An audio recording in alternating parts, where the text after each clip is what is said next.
The Los Angeles Lakers. I repeat, the Los Angeles Lakers have officially hired JJ Redick as their head coach. I need thoughts, feelings, and in response to the trade rumors. Everything else that's going on about this whole move that you guys feel is good, positive, ugly, and everything in between. Casual, you're our guest today, so let's start with you, man. Talk to me about this move. Okay, so as a self-proclaimed leader of LeBron FC, when it comes to his head coach, I have some thoughts on it. I'm actually one of those people who don't mind this hire. Do I think it's like the ideal? I would have went a Dan Hurley route. They lowballed him, whatever. Given the market, I don't like the. I don't mind this hire at all. And experience is a concern for sure, but I'm a believer in basketball mind and buy-in over experience. You can have all the experience you want, but if you're not the brightest or you don't have the buy-in from the locker room, it really doesn't matter. And again, experience is a concern, but what we need to do is stop acting like this has never happened before. I think some people think that this can't work because since 2010, there's been 5 other head coaches who have made this type of jump without any prior collegiate or professional experience. And I look at these names, I mean, outside of Derek Fisher, like as long as you get them a good enough team, they can be passable.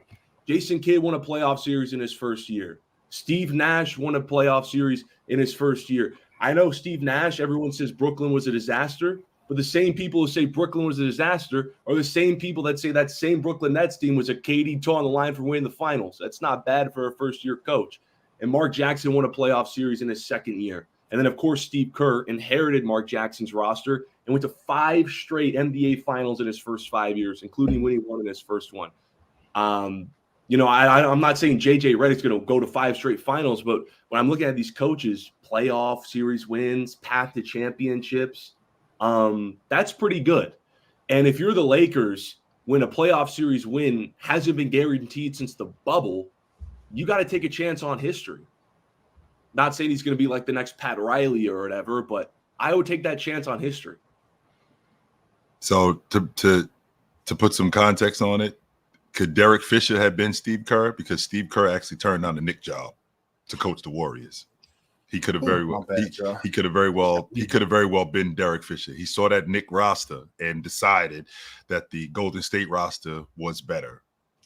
But with that being said, this reminds me of the Rooney Rule in pro football. I think JJ Redick was their guy right from the beginning. I think all of those other guys were smoke and mirrors. I think that they had to make it look like they wanted those other guys. If they were really serious about Coach Dan Hurley, he wouldn't have walked out of that. He wouldn't, when they got him in the building, he wouldn't have walked out of there without his name on a contract if they were really serious about him. Because the Lakers, as the first-class organization that they've been, if they really want somebody, they get them. That's how they got LeBron James. That's how they get guys to sign there. And if they were really serious about Coach Dan Hurley, if they were really serious about any of the coaches that they were, quote unquote, interested in, they would have hired them. JJ Redick. I don't know, Chill. That's what we were talking about yesterday, remember? What were we talking about yesterday? With Monty Williams. That's how come the Pistons ended up losing 50 games in a row last year. Because Monty Williams wasn't a man of integrity, right? Like Coach Hurley was. So because if you're not just gonna keep throwing money at me and think that these little green pieces of paper are gonna make me go away from what I believe in and my principles. If the Lakers would have offered Dan $100 million, he would have took that job, 100%. If they would have offered him, if they would have offered him $85 million, if they would have offered him $90 million, he would have taken that job. That's an offer that he can't refuse. Now, when you talk about integrity, everybody has a price. I think JJ Redick was their guy right from the beginning. I don't think Coach Hurley was their guy. I think that they did it for smoke and mirrors. Now, the idea of him not being able to, coach at this level, smart people hire people that are smarter than them more than anything. So if you think about these coaches in the NBA, a lot of them have guys around that are smarter than them. And they go to these people. I've always felt like, just like in football, you're only as good as your backup quarterback. Because if your quarterback goes down, your season is over. If your backup quarterback is whack, you can forget it. Your season is over. And I've always felt like in coaching, you're only as good as your assistants, because you're not doing this by yourself. Your assistants, they recognize rotations. They recognize when guys are in foul trouble. They recognize different mismatches and things like that. But if you got a bunch of yes men on the sideline, that's not helping you out at all. At all. So if JJ Redick is smart on any level, which I do think that he is, and I've seen him when he's talked on First Take, he looks like he could be a no-nonsense kind of guy. If that's true, he'll hire people. He'll ask for people that are smarter than him.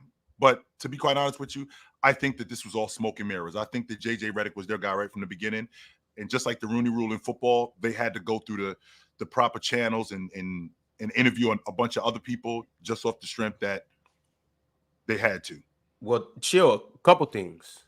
First off, they only interviewed 2 people. Right. They only interviewed Hurley and they only interviewed Redick.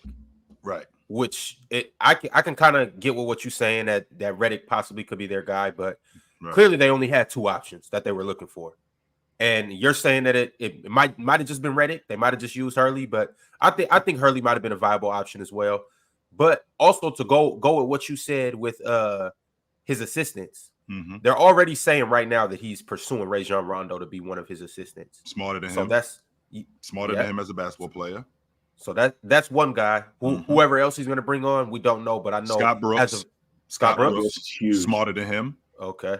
Also, Jared Dudley. I think Jared Dudley's a good guy for player management, and the other guy and Sam Cassell also smarter than him. So these are if he's serious about it, I think that's a really good staff for him. I'm not really sure that they would bump heads on any level, but there definitely has to be, if they're serious about this, JJ Redick has to have the command of the locker room.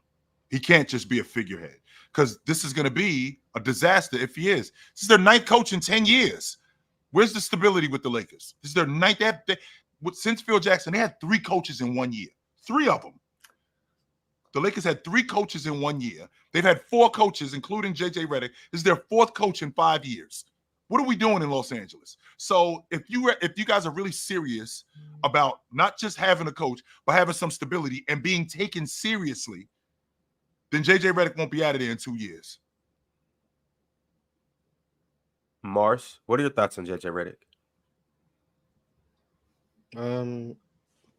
He's never coached, so I have no thoughts until I see him coach. We're going in dark. No one has any indication of how good it'll be. Everyone's opinion is going to be based on something they've heard him say, whether that's on TV or on a podcast. And I think you can put anyone in front of a camera, they can sound smart. I've been doing it for 2 years, so I don't think it's that difficult. So I don't think that's an indication that he can coach. But that's also not an indication that he can't coach. It's just, like I said, we're in the dark. I'm not going to shoot him down and be like, oh, it's a terrible hire. But I'm also not going to big him up like it's going to be the best thing ever, because we have no indication on what his philosophy is going to be, how he's going to use personnel. We don't even know who his personnel is going to be. The only thing I'm pretty confident on is that he's going to lean heavily into analytics. And that's not saying they're going to shoot 73s a game. I'm just saying I think he's going to lean heavily into what the analytics say is a good thing. So if the analytics say that we need to get up a lot of threes, then he's going to go that direction. Based on the personnel on the roster, whoever they get in free agency or the draft or whatever. That's the only slight indication I think I have, just based on the things he said. And also, I don't think he's going to use the dunker spot a lot. That's another thing he said. He doesn't like the dunker spot. That's all I've got. That's all I know. Who do they have to put in the dunker spot? Vando and maybe Rui, but Rui's not a finisher like that either. Depends on certain Jackson Hayes. They bring him back? Nah, certain situations you could have AD there in certain situations, depending on how you wanted to use him. What will be your best? I think that's why he wants Rajon. I think that's why he wants Rajon, Mars, to kind of balance him out. I think JJ and Rajon will balance each other out in that aspect. Obviously, head coaches, it's your call at the end of the day. So for your final call, but I think Rajon brings a different look to how JJ looks at the game. What's the head coach used to be for Chill? You probably know this off the top of your head. For the Pelicans, Adrian. You know what I'm talking about. How far back are we going?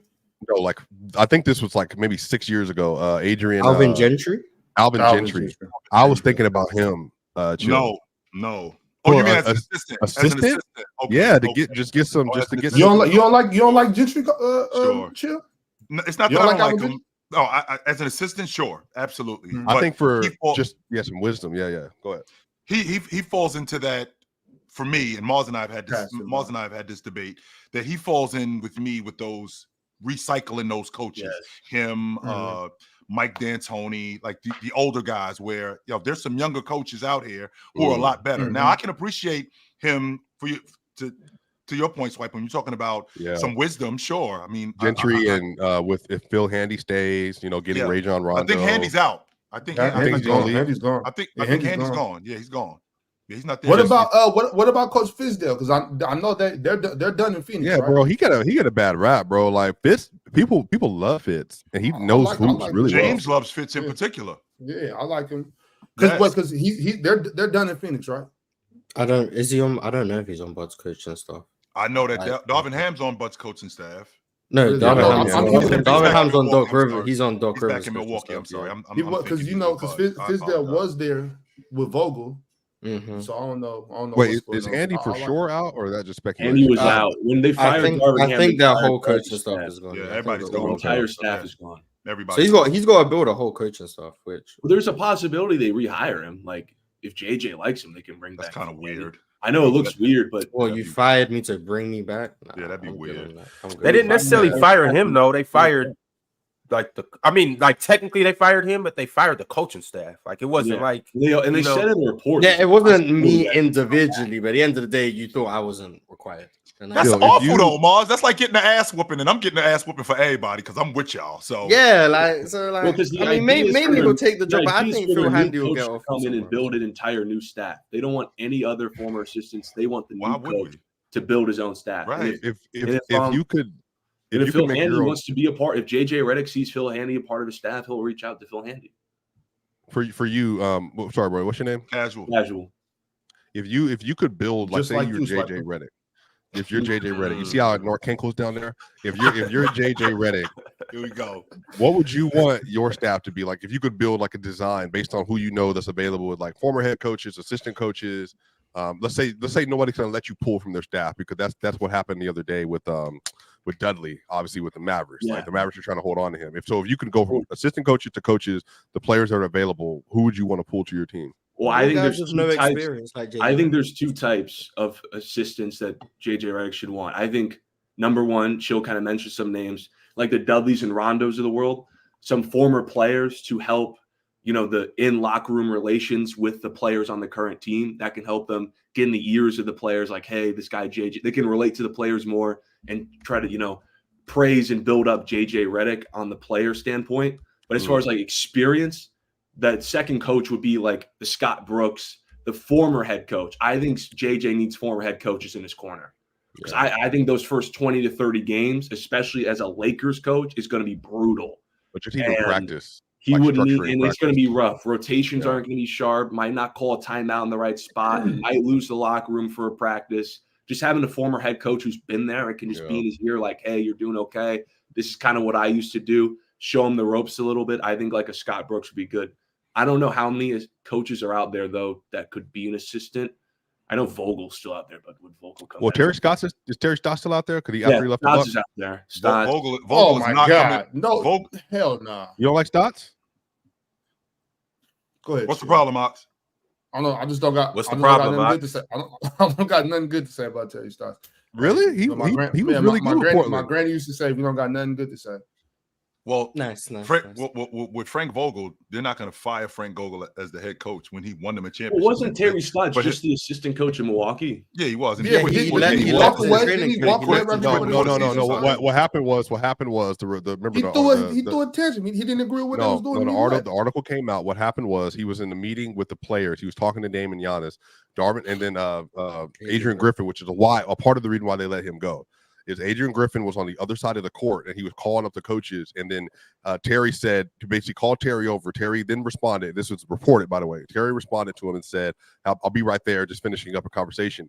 Adrian, then the report literally says, screamed at him in a demeaning way and using some words he should not have used, and then in which Terry then left the conversation with Giannis and Dame and then came over to him. And from that point on, there were some ruffles that had happened outside of that, and Terry just decided that because he's been a long time coach, because the situation isn't working, it's better for me just to step away so you can have control over the team like you want. That's part of why you got fired. If me and Ron coaching and something like that happens, I'm gonna grab Ron and I'm gonna grab Ron in the back. Like, hey, bro, hey, what's wrong with you? Like, okay, first of all, that's not the same thing. No. Well, okay, well, either way, okay, don't got to be him. It could be anybody. 2 grown men. Well, let's just say any 2 grown men. If I got a problem with the way that you address me in front of other people, I'm not gonna be like. But it wasn't just that. No, I'm saying there was a build-up. Swipe. Either way, as grown men, because it was in training camp. We've only been here together for what? 5 weeks. Bro, he got fired at 30. He got fired at 30 and 13, bro.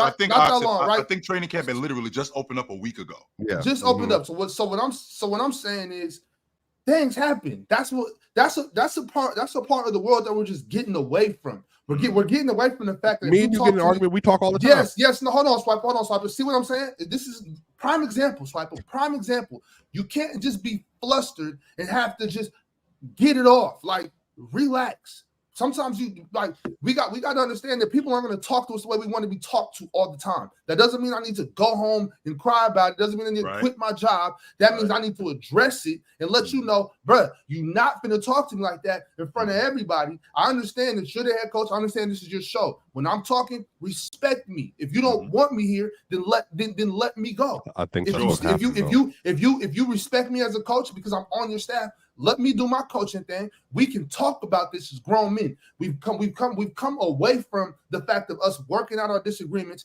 working out our disputes, and talking as grown men. Sure. Now it's all, let me put this shit on Twitter. Let me quit. Nah, man. Well, all right. Well, you just told me what happened. So but he didn't go to Twitter or anything like that. Forget about Twitter. I'm not. That's a good point, Ox. That is. Forget about Twitter. Don't be stuck on every word I'm saying. What I'm saying is, in a disagreement, especially a man like Terry Stotts that's been. But this is a prime example. I'm happy Swiper is doing this. Keep going. Keep going. We got to be able to work things out. You know what I'm saying? We got to be able to discuss things as grown men. You quit during training camp. You know what I'm saying? Means you didn't give it a chance. You were disgruntled. You were flustered, and you quit. I would never hire Terry Stotts. I would never hire him again. Never. I would never even consider it. But again, you don't. But just to follow up here, you don't think that Adrian Griffin being fired at 30 and 13 and having multiple things that were reported behind the scenes that happened as a leader was a part of why Terry was the first one to walk away? I think Terry. No, I think that's the opposite. Swiper. I think Terry Stotts walking away like that contributed to him getting fired 30 games into the season. Yes, I do. Which to be honest with you, Swiper, I can appreciate Ox's logic about being able to talk about things like grown-ups. However, Terry Stotts has been in the league for a long time, and he has been a head coach for a long time. And to your point, Ox, about us being able to talk about things as grown-ups. But if I come into the situation looking at you already knowing this dude doesn't know what he's doing. This dude has no idea what he's doing, and I'm not sure that this thing is going to last. I already don't have the respect for you that you are talking about right from the beginning, because I don't think that you're good enough at this job right now. So right then and there, we already have a problem, even if it is under wraps. So then when we have stuff like you screaming on me in front of people, that's just compounding how I already feel about you. So you know what might be a good idea? Maybe I should step off of this, because I don't think that you know what you're doing anyway. And then on top of that, you're going to talk to me like I'm crazy. So we get throughout. So when we get throughout the course of the season, where we have instances where Bobby Portis is getting into it with the head coach, and I already see this happening because I don't think that you know what you're doing. Maybe I should get off this boat before it sinks. Right. Well, he should have never took the job. Then, if he I didn't know that. I didn't know that. If he didn't respect him, chill. What are you doing here? If you're the head coach, essentially, it's your program. So by all intents and purposes, lack of better term, you're my boss, right? Right. You know what I'm saying? And so if I don't respect you and I think you don't know shit about the game and compared to me, if I'm not here to help you learn, if I'm not here to correct you when you do things like that, when you yell at me in front of everybody like that, that's a bad move. I need to correct that. So what am I here for? Either I'm here to help you, either I'm here to provide something to the team. That's what you know what I'm saying? Sure. So what am I doing? If you do wrong with what you did is completely wrong. I'm not saying I'm supposed to be your father, but if I see that, I'm supposed to correct that. Like, hey, yo, coach, we don't do that. You know what I'm saying? As a head coach, you gotta be better than that, coach. You gotta be smarter than that. Don't you know what I'm saying? Things like that. Now I know his job isn't to sit around and hold Adrian Griffin's hand. I'm not saying that. All I'm saying is I just didn't like the way Terry Stotts left, and that's all. You know what I'm saying? That's just my preference, though, Swiper. Like, if you see it a different way, that's fine. You know what I'm saying? I just don't think Terry Stotts should have just walked out and quit like that. Or to your point, Chill, I don't think he should have took the job if he didn't respect Adrian Griffin as a head coach. To be honest with you, though, Ox, I don't think that he knew. I mean, it's not like they hired Adrian Griffin off the street. He's got 14 years of assistant coaching experience, so he clearly knows the game. So he's been on multiple benches. He was on that Toronto bench, if I'm not mistaken, when they won a championship in 19. He was on that bench. He was, as a player, he was on that 2006 Maverick team that was in the NBA Finals. So he knows the game. I don't think that that's the issue. I don't think that Terry Stotts knew exactly in terms of what his philosophy was. And maybe he did, and maybe he didn't know as much as he thought. And then seeing when training camp opened, I don't know if this guy knows what he's doing, and maybe this might not be a good fit for me. And then it just gets compounded with the other stuff. Yo, Swiper and Ox, I would like to hear you guys' thoughts on JJ Redick being hired as the Lakers' official head coach. Go ahead, Swiper. We said Swiper's name first anyway, so I'll say he did. I'm gonna fight you, yo. I'm gonna fight you. Me and Swiper gonna get into it. This is what happens when you're best friends with somebody. Right. That's a fact. That 30 years long. So I think some of like this is yeah, bro. Like JJ, I asked this. When is how long until Ox legit? How long until JJ Redick is being blamed for why they're in the play-in still? Like how many games into the year? Before Christmas. I'm thinking before the season even starts, the Laker media cartel, believe you me, they are warming up. They are warming up their scapegoat already. How is that a criticism? How is that a criticism on JJ? I mean, we would literally do that to any coach who's in that position, no matter who it is. No, we wouldn't. Yes, we would. If it was Dan Hurley, 100%. It's the Laker media cartel. It's the Laker media cartel. Yes, we would. With that roster, if we were LeBron FC, if we were 9th, 10th seed, and it's like Christmas.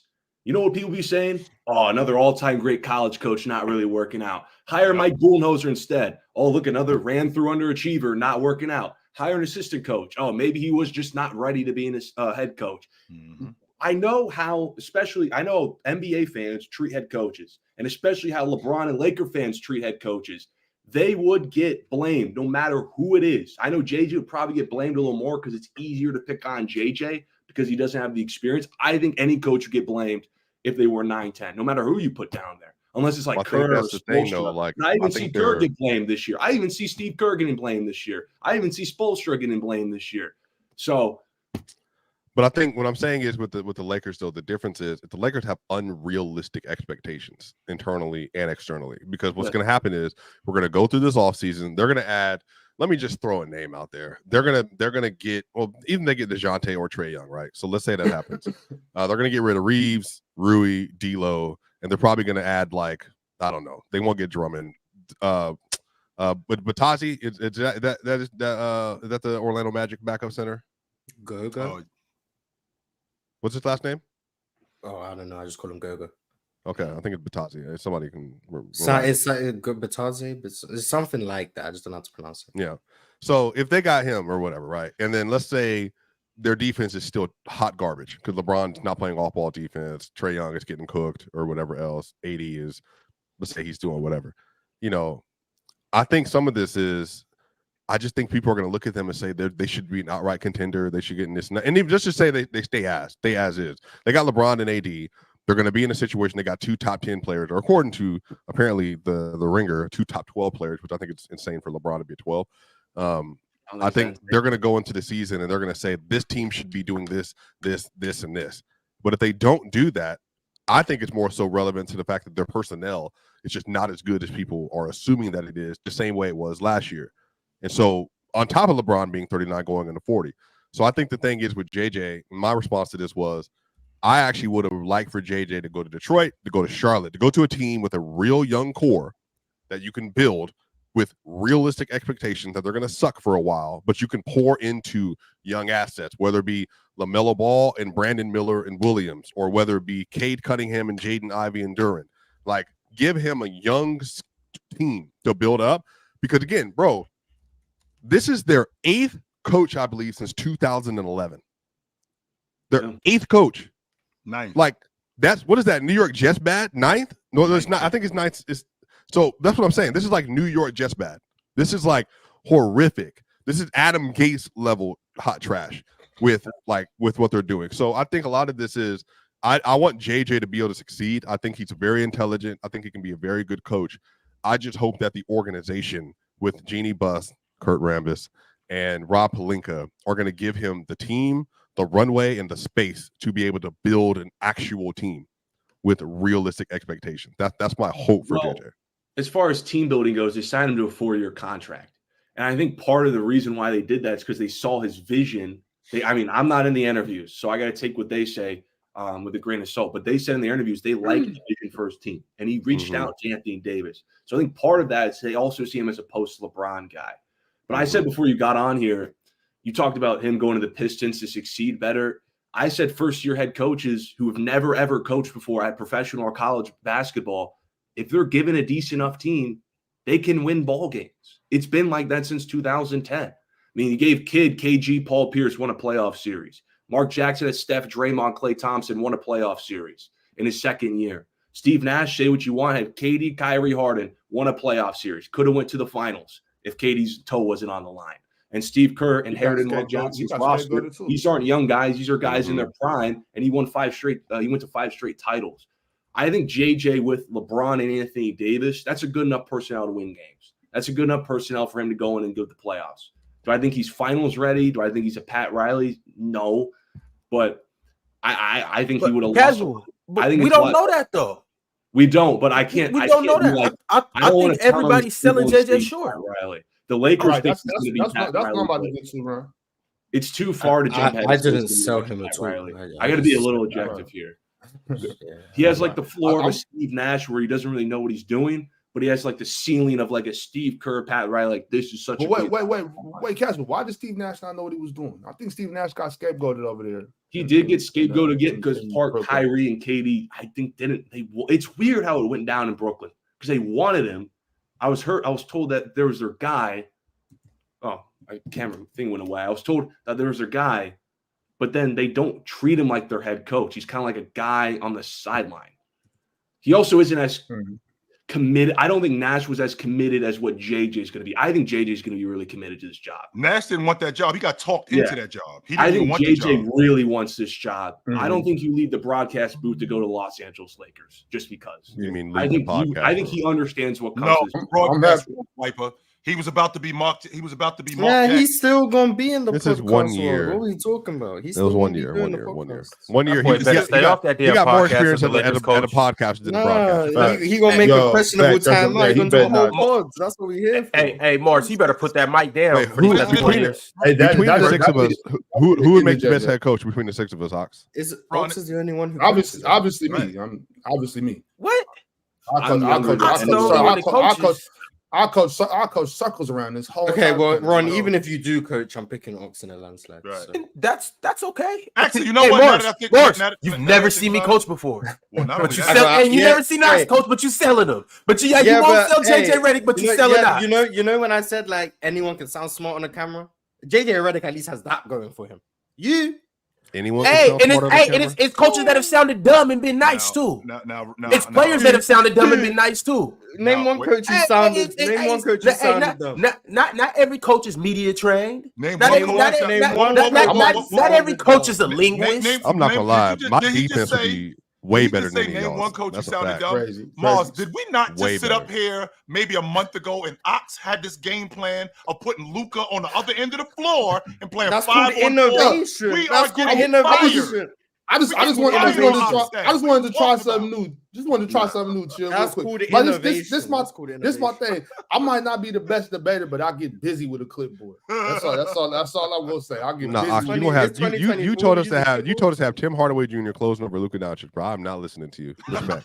Respect. And Jason Kidd put him on the court, and he made 5 threes in a quarter. 5 threes. He should have put earlier. In the fourth quarter when they're up 30. Yeah, but look, who's to say he couldn't have done that in the first quarter? He did. He played. He didn't do it. Yeah, he did. Games 1, 2, and 3. Yeah, games 1, 2, and 3 said that. Wait, chill. I objectively know that you would be the worst initial coach of this group because you, sir, would put Rudy Gobert on the post in isolation 5 straight possessions if he had a matchup advantage. And then in February, you literally said he needs to have the ball more. He's averaging he's 17 points a game on 70% shooting. So why is he not getting the ball? You would give Rudy Gobert isolation for 5 straight attempts. I'm guaranteeing that. To isolate Rudy Gobert. I'm firing myself if I'm doing that. So there's no way that I'm doing that. So, no. I would say this. I think the most important thing for head coach is buy-in. And given that I'm younger than everyone on the Lakers other than Hood Schifino, I don't think LeBron would care about me if I was the head coach. So I would not work at all. But real quick for the I was going to give my quick JJ take real quick. I'm excited to see what JJ going to do. The fact that he wanted this job, I was talking about this a little earlier this morning. I look at JJ Redick like a big game hunter. You know what I'm saying? High stakes poker. You know what I'm saying? I don't think JJ Redick is here to be a great. JJ Redick, I believe, wants to be one of those all-time great coaches. One of the coaches that we talk about forever and ever. So you think that competitive fire in him is coming out, Ox? I believe so. I don't think JJ Redick would have took a Charlotte job, a Detroit, a Sacramento Kings job. I don't think JJ would have took one of those jobs. You know what I'm saying? I think JJ wants one of these big market teams. I think he's a big game hunter. I think him coming up, y'all know JJ's always been arrogant. Yes, y'all remember JJ. Y'all remember JJ at Duke. JJ at Duke had brothers wanting to punch him in his nose. You know what I'm saying? Like the most hated player in the country. Yeah, and he produced too. Let's not act like JJ was just a long legacy of good white players at Duke that no one liked. He's the all-time leading scorer in Duke basketball history. From Christian Laettner to Grayson Allen. You know what I'm saying? They keep coming. They keep coming. JJ was in college so long. Because I was a youngin when he was in college so long, bro. I legit thought that the college were pros for a while. But how long he was in college? He was there my entire middle school year. You ever hear JJ Redick on ESPN on First Take or on his podcast? You talk about him being arrogant. The way he sounds is like I'm smarter than you. Like I know I'm smarter than you. And I think you're talking about. I don't think he want to take a Charlotte job. I truly think JJ thinks he's above a Charlotte job. And that's my point. And that's what I'm saying. I think he's here to be one of those guys. I don't want to name any names or who he could be. I'm not going to say he's going to be Pop or Pat or none of those guys, but that's what he wants to be. I think just from what I'm seeing. Obviously, I have zero inside information, none of that. Just from what I'm seeing from JJ, the way he talks on the show, just like how you just said, Casual. He doesn't let nothing go by. You say something that's crazy, you say something he's checking it. You know what I'm saying? He's gonna let him know, man, you've never been in a situation. You don't know what to talk about. I know what I'm talking about. Listen to me. I don't think JJ Redick's gonna have any problem telling somebody on the roster, yo, sit down. I'm the coach. Let me do this. You know what I'm saying? Mm-hmm. So I'm happy for JJ. I think this is a good position. A while ago, before I talked about, I think that he came up under Coach K. I think he always has Coach K's ear. I think Coach K is there for him for any advice. Once again, I know Coach K never coached in the NBA, but he's still one of the best coaches we've ever seen coach basketball. Sure. I mean, he played 15 years. Right. He played 15 years in the NBA. JJ did. I don't think he's going to have much problem with knowing when to call timeouts. I'm pretty sure he's going to be able to seamlessly know how to run an organization just by being there, paying attention, watching, asking questions, and just being intelligent. You know what I'm saying? I'm excited for JJ Redick. I know I'm not supposed to be. I know as a black man, I'm supposed to be like, man, this white boy just got a chance in front of everybody. But I'm not gonna do that today, y'all. I'm gonna keep it. I'm gonna just talk hoop. And I think JJ Redick is qualified, and I think JJ Redick. I've heard your views on Milk before. Not surprised. Is this just okay? I'm sorry, Ox. Keep going. No, that's all. I don't think this is going to be an issue at all. I think if anything, it's a win-win for JJ. It's a win-win. If best case scenario, they make a second round playoff run. Hopefully avoid Denver. Hopefully they lose. Avoid Denver. Don't have to play Denver. Yeah, hopefully, you know what? No, chill. Best case scenario is they beat Denver in the playoff series under JJ Redick. That'd be best case scenario. You know what I'm saying? For who? For JJ. For JJ. I'm talking about for JJ. I don't ever want to see the Lakers win. I never want to see the Lakers scenario win. would be a championship. Right. But beating Denver en route to doing that would be great for them. You know what I'm saying? How much history has changed, Chill, from the 80s to now? That's the conversation for the Lakers. Yeah, I don't know if that's going to happen, y'all, but I just, worst come to it, he gets fired and goes back to the broadcast booth. No big deal. And he's smart enough, too. I think he's qualified as far as, like, his intelligence, because I said this yesterday to my friends. LeBron is not doing a podcast with a Joe Schmo. LeBron isn't finding a random former NBA player and saying, let's do a Mind the Game podcast. I don't think LeBron's signing up to do a Mind the Game podcast with some hooper. He's doing it with JJ Redick. Because I think LeBron appreciates JJ's mind, and I don't think it was I don't think it was just as popular. I want you to keep going, but I don't think it was just as popular just because James was on it neither.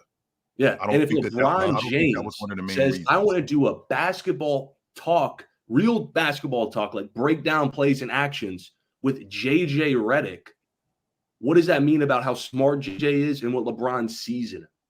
So, and to man, y'all only gassing JJ's intelligence because he can say synergy on the podcast. Well, again, I don't think LeBron. Or maybe it's because he's that smart.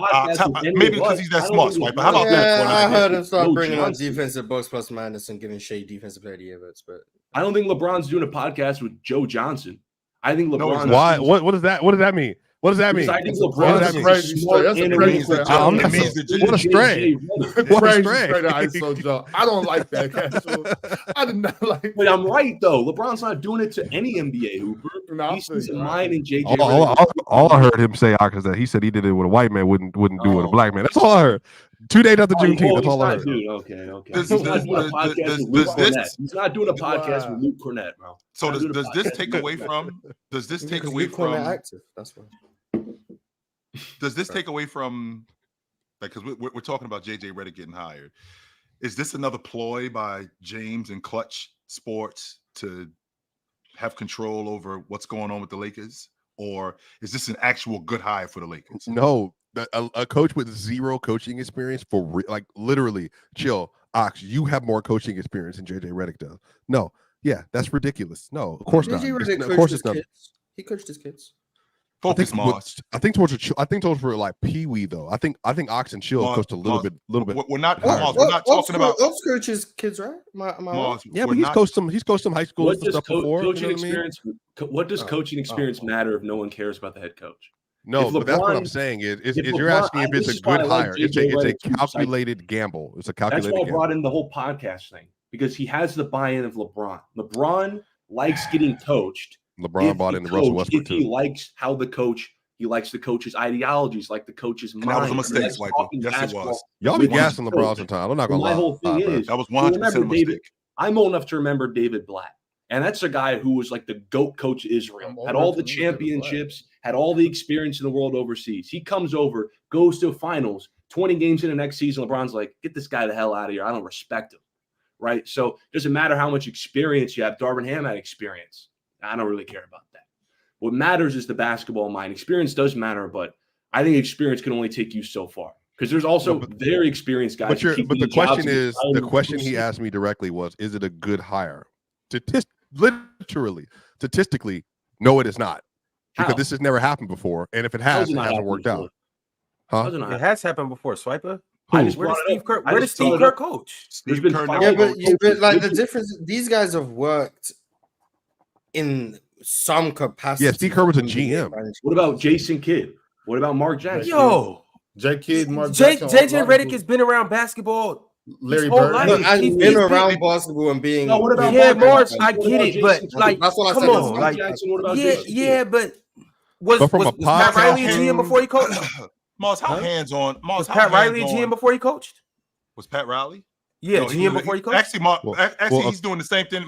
He did the same thing that JJ Redick was doing. He was calling games. According to the documentary, the docuseries on HBO, he got pulled off the street basically. Yeah, he wasn't pulled. He was calling games. He was calling games. He was calling games with Pat Riley. To the Steve Kerr. But wait, real quick, guys. Pat Riley also was an experienced basketball player. He was a hell of a hooper. He went to Kentucky, all that. Like, Pat Riley wasn't just some guy. Exactly the point I'm making, Ox. JJ Redick. No, that's what I'm saying. And that's what I'm saying. Like, he played for Coach K. He went to Duke. He played all those. I think JJ Redick has been around the game long enough to get this to get a job coaching basketball. I'm not mad at this hire at all. 16 years. My biggest thing with JJ Redick is I think he's a very personable guy.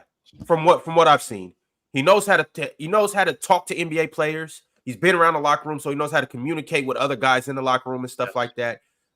And the biggest thing with coaching to me is being able to connect with your players. We just talked about it yesterday. Getting your players to buy in. We was talking about with Monty Williams. That's 90% of the battle right there is getting the players to believe in you, in your system, and what you're trying to get them to do. Getting players to commit more than they would on a normal basis. I want you to buy in 110%. If JJ can do that, which I believe he has the capabilities to do, to communicate at a very high level to get these guys to buy in, I think he'll be all right.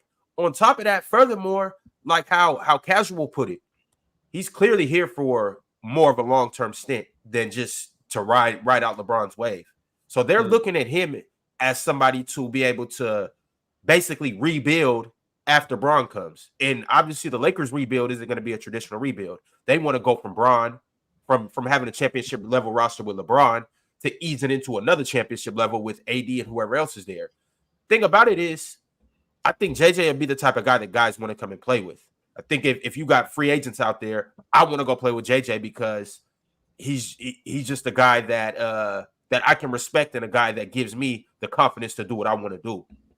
And so that's my biggest thing with JJ is just the way he communicates, the way he talks. I think that's somebody that guys would want to play with and that they can resonate with as well. Yeah. And I also think, Steve Kerr, he did have front office experience, but I don't see how much that translates to him being a coach. Like, being a former player is much more valuable than being in the front office to then turn into a head coach.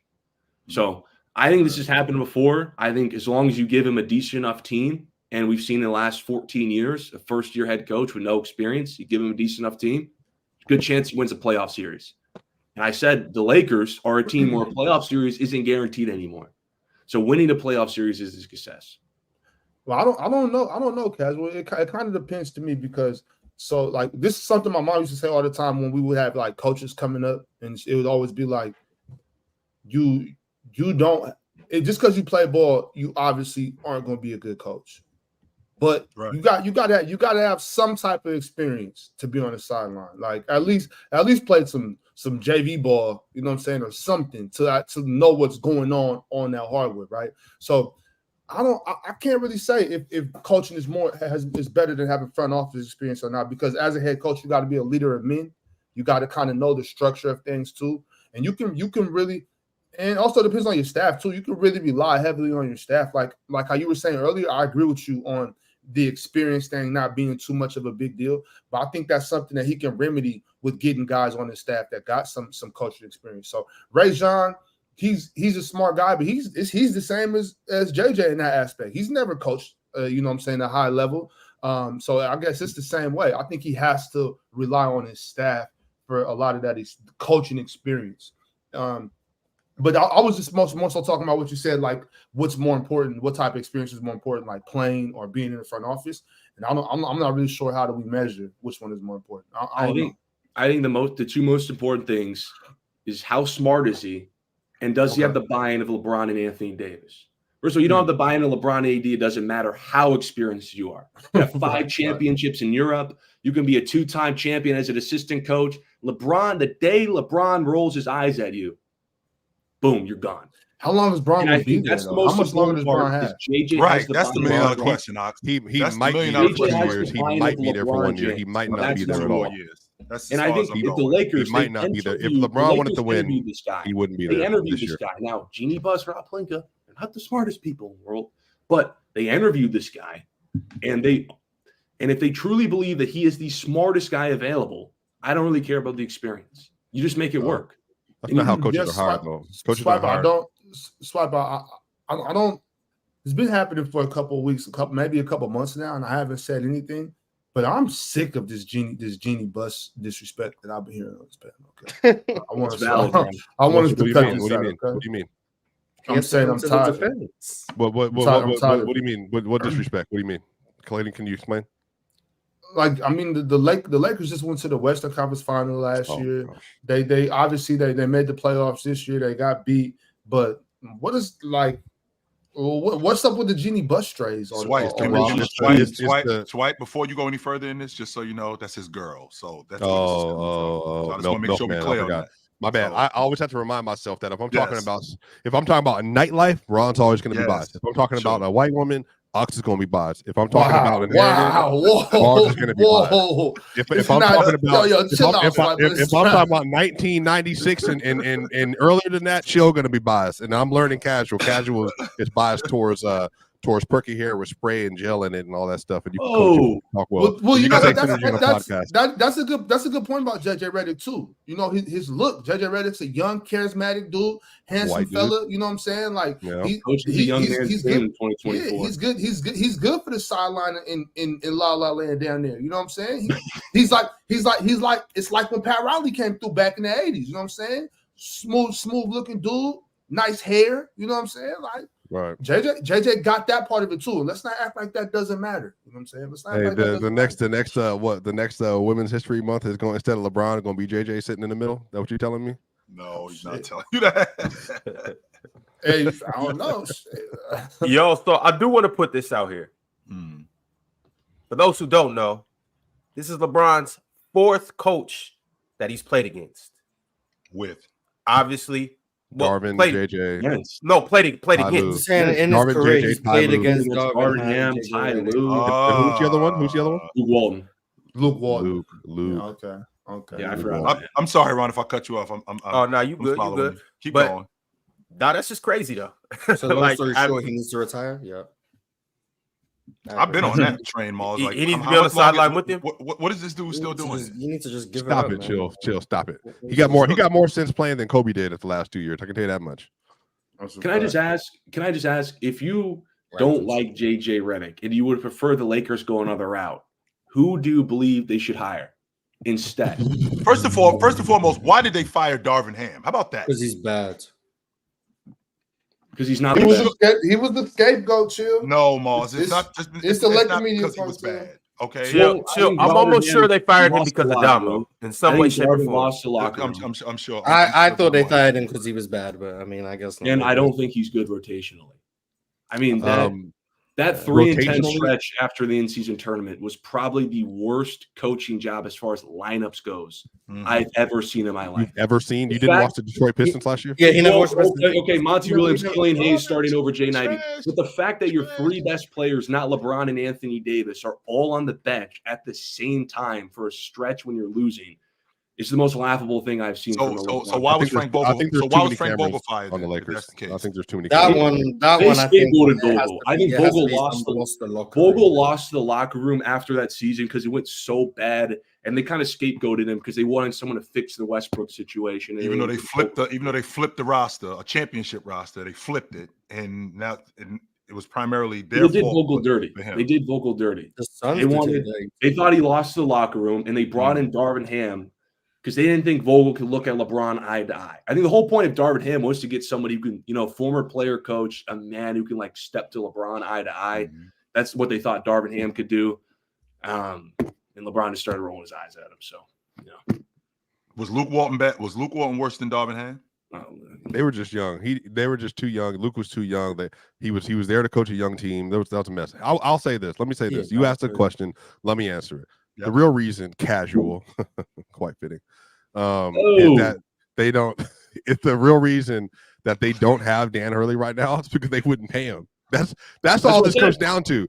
That's what the reason that Dan Hurley's not there because they wouldn't pay him. They didn't. The thing about it, Dan Hurley would have been losing money basically, like in making just a little bit more money. He would over long-term interest if he would have moved from Connecticut on the deal he got to going to LA for that deal. If they really wanted him, they could have paid him real money. Ideal candidate, but he's off the market now. I'm talking about today. If you had to go back yesterday, well, you asked the question. JJ was not their first pick for a reason. They obviously wanted more experience and smarter with more basketball knowledge. And so Dan was originally.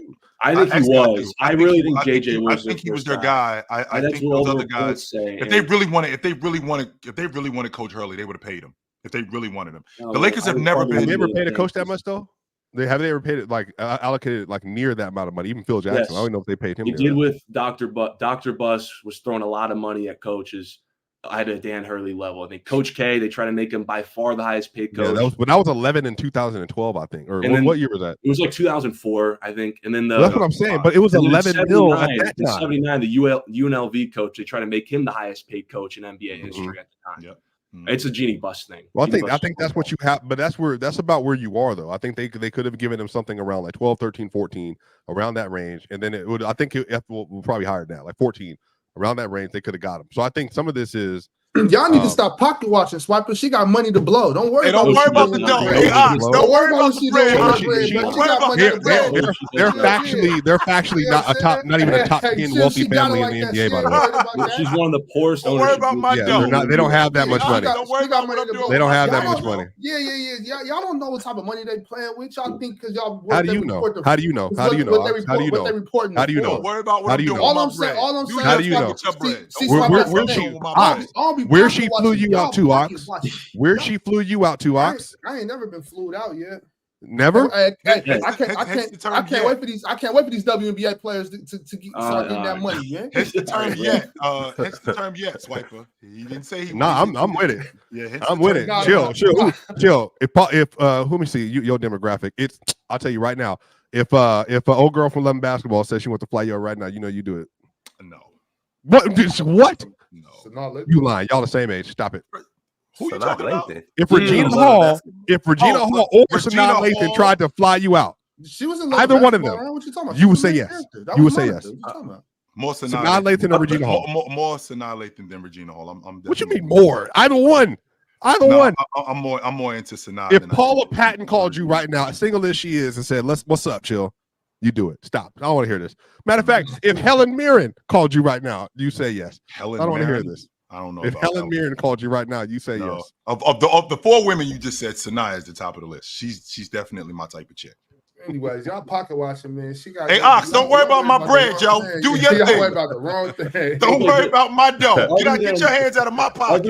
Other than Dan, don't worry about my bread. Other than Dan Hurley, who should the Lakers have hired not named JJ Redick? Mike Budenholzer, maybe. I don't know. He better get better coaching record than JJ does. He's a good coach too. He got hired before Darvin got fired. I believe. The problem. Well, that's the problem. Nobody want Mike Budenholzer. I don't want to win. Nobody want Mike Budenholzer. Y'all tripping, bro. Mars again with the damn. Y'all tripping. Mike D'Antoni. Nobody named Mike to coach their team. Mike D'Antoni? No, nobody want Mike Budenholzer. No, nobody want Mike D'Antoni. First of all, Mike D'Antoni, don't nobody want Michael Jordan. Doc Rivers.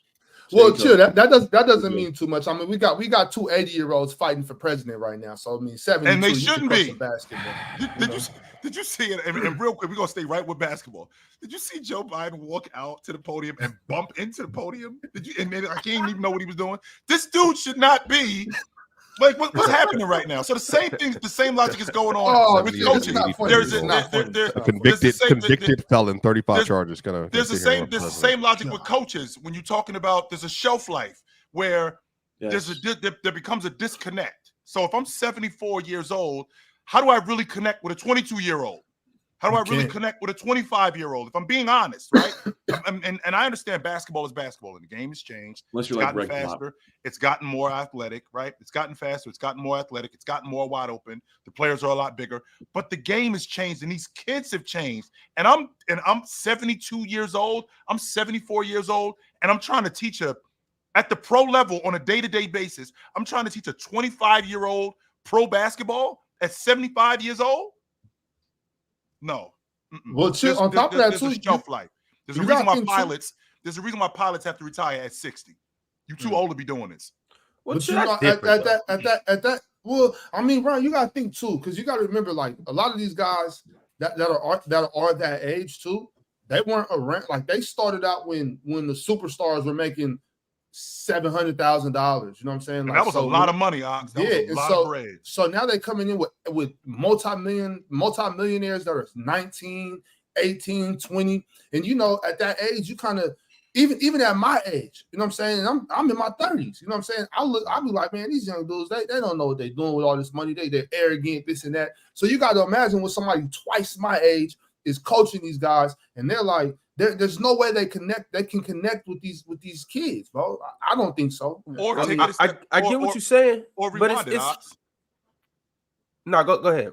Rewind that, Ox. So I want you to rewind back to you being 25 years old. Think about the 25-year-old Ox, and I want you to think about you being in the league today.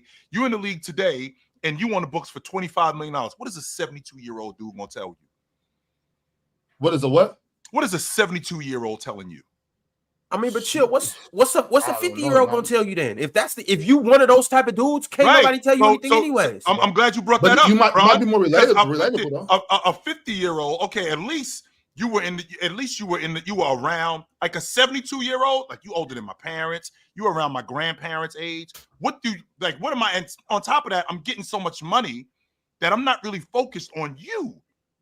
So you trying to teach me the game. You in particular at 74 years old, and I'm 25. Well, I'm not saying that I shouldn't listen to you. I probably wouldn't. Chill. Here's my thing though.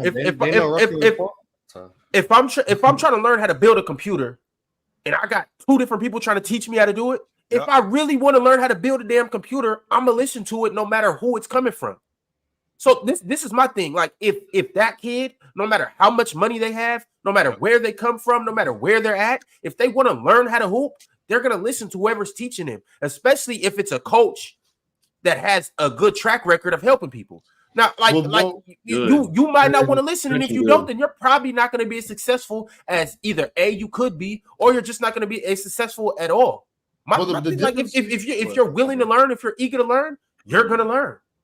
The difference between that though, Ron, if you ask me, is with the computer analogy, it's like, okay, well, if it's an Apple or if it's a whatever different type of all the different type of computers there are, right? If I know what's wrong with this computer, I can teach you because this computer is going to be the same as every computer of its brand, right? With these youngsters, they're all different. But if I'm closer to their age, like if I'm in my 40s, 50s, I kind of know more what's going on, like in the world. I know kind of the things that they want to spend their money on. I know what are the hot vacation spots. I know more like what's going on in the nightlife. I know who's the new it girls hanging around the stadium. You know what I'm saying?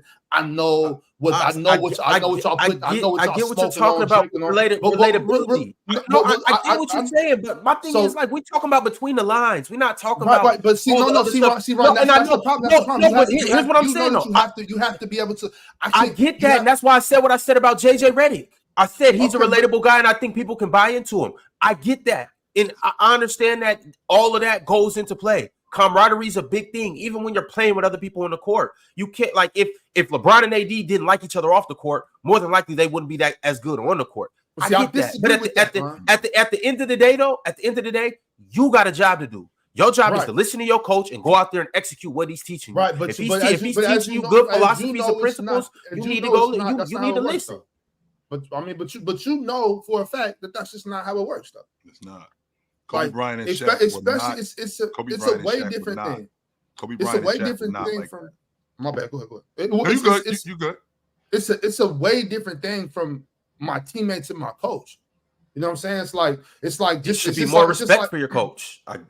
It should, it should be a whole lot more respect. Are we talking about how it should be or how it is? How is it, Ox? How is it? You know what I'm saying? Because we know, especially and that's with every generation. I'm not going to pretend like just all of a sudden kids aren't listening. Like when I was younger, we didn't listen. When my older cousins, when they was younger, they didn't listen. When my mom and pops, when they was older, when they was younger, they didn't listen. You know what I'm saying? That's how it works. You know what I'm saying? And I know it shouldn't be that way, but that's how it is. And so if you got a coach that's out here being a stickler, talking about what they did in the 70s, it's like, nigga, what? But here's the thing, though. You don't want to hear that. If you coached in the 70s and you're still coaching now, you didn't just coach in the 70s. You coached in the 80s, the 90s, the thousands, the 10s. You coached last year. So the thing about it is, if you were able to last that long, clearly it's because you have some adaptability to you too, or you're just that good at what you do. Yeah, that it can translate to now. So like, right. I might be the Walking Dead. I might be 70. I might not look like I'm young. But clearly, what I'm doing is effective. So you should take heed and listen. Yeah, I feel no. You're right about that. I agree with you. I think you should. My thing is, I know that if this is the Miami Heat organization and Coach Spoelstra comes up and is talking, and we're all in there, and you and Mars are sitting together, and Coach Spoelstra talks about what happened when they run in 2013. You and Mars might be like, man, that was a good run, man. Brian this, Brian that. But then, if Pat Riley comes into there and he gets to talking about when Showtime, man, I'll put that Showtime later together. You and Mars gonna be sitting there talking about, just don't talk about Michael Cooper. Don't say me and Mars. I'm gonna pull my chair up like, what? I'm gonna start asking questions. So hold on, wait, Pat. What happened this year with this, and this? I'm gonna like, Pat. Yo, chill. How much better is Kareem really than Jordan? I know he's better than Jordan, but how much better is he than Jordan? He's gonna be. I know, man. Come on, man. Have we talked about Caruso yet at all? We will. No, we haven't. We gonna get there in a second. I do want to say one more thing about JJ, and then I got to get to these super chats, and then we're gonna get into some of these offseason moves. JJ has something to say about somebody other than LeBron and Anthony Davis. Austin Reaves in specific, per his agent, JJ Redick said that he's about to show a different part of Austin's game that none of you have seen. He said he kept the receipts on the third superstar bullshit. Do we believe that JJ Redick is going to turn Austin Reaves into a superstar? This is words that came from JJ Redick. I don't know about superstar, but there's coaches who see players that. How many times have we seen players who weren't used right, and then they get in different systems and they become a lot better than what they are? JJ Redick, if you think about Austin Reaves, he's kind of in the same mold as JJ Redick, a long ball shooter. No, he's not. No, he's not. He's white. Yeah, he's white. That's the only saying. They're not even close to the same player. He's white. We get it. They're in the same mode. He's white. That's bias right there. First and foremost, is JJ Redick a long ball shooter? Austin Reaves. But Austin Reaves is more like put the ball on the floor. He will put the ball.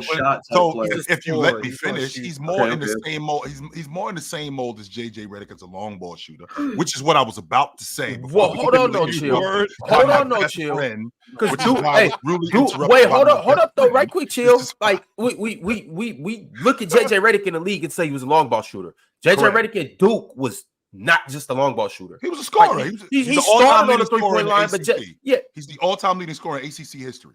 Like JJ Redick did everything in college. JJ Redick is a shooter. Okay, Austin Reaves is a scorer. Can't create. Can't man, play. Look, JJ Redick's a scorer too. I didn't say that they were the same player. I am saying that I'm not saying that they're the same player. What JJ Redick, for him to say that, it seems to me that he kind of sees himself in. Like kind of very much like Mars, what you said to me about Darvin Ham, who he saw himself there. He saw a lot of Taurean Prince. Yes, he saw a lot of Taurean. He saw a lot of himself in Taurean Prince. So he had Taurean Prince on the floor. JJ Redick, this may be the same thing where he sees a lot of himself in Austin Reaves, and maybe he can capitalize on Austin Reaves in that system. Why didn't he say he had the same? He didn't see a lot of himself in Max Christie. Max Christie feels more in line with JJ Redick than Austin Reaves would. Max Christie isn't on the floor nearly as much as Austin Reaves was. Austin Reaves is a great. Austin Reaves is a dog. JJ Redick know what he doing. Austin got some, some navigate, screen. Sure. You know what I mean? A little bink to him a little bit. Sure. You know what I mean? Hair flying. I mean, Max Christie played defense though, so JJ Redick can't see that. But Max Christie isn't the competitor I think JJ Redick likes. Austin Reaves, I think, has a lot of. He's a child. How do you know? He's a baby. Okay. Well, not every. Okay. Just because you're 20 doesn't mean. Okay, whatever. I mean, how do you know about his competitors? Genuine emotion on the floor. It's completely different between him and Austin Reaves when they play. So, do you think Kawhi's competitive? Huh? Well, I mean, I'm not in the practices, but I can tell Kawhi is more. He keeps it inside, but he is definitely a competitor. I see a lot more laid back with Max Christie. Okay. I mean, I feel like the best player in the world right now doesn't say much on the court at all. Jokic? She's the one. No, he's talking about Giannis. Oh, he think do too much talking. He runs in the tunnels. He'll chase you down for a memorabilia. Let's run in the tunnel. Go run in the tunnel. Let's get to the showers quick. I think here's the thing I'll say. I think Reeves can get better. I think he will continue to get better. I think he got better. He's gotten better as a defender as well. But again, like I said, this is what I'm saying casual. I still think they're gonna be in the play-in at some point next year, probably for a majority of the year. But it just is what it is. If at least they keep the roster as is. Maybe they'll make a big improvement. So we'll see. We'll find out. Do you think LeBron will be worse next year? Like age start catching up to him? History says yeah. I mean, worse LeBron. What are we talking about? Like 24, 23 points a game? What do you mean by like worse LeBron? I mean, he could just fall off a cliff. I don't see LeBron falling off. Like how often? Like, and this is me genuinely asking.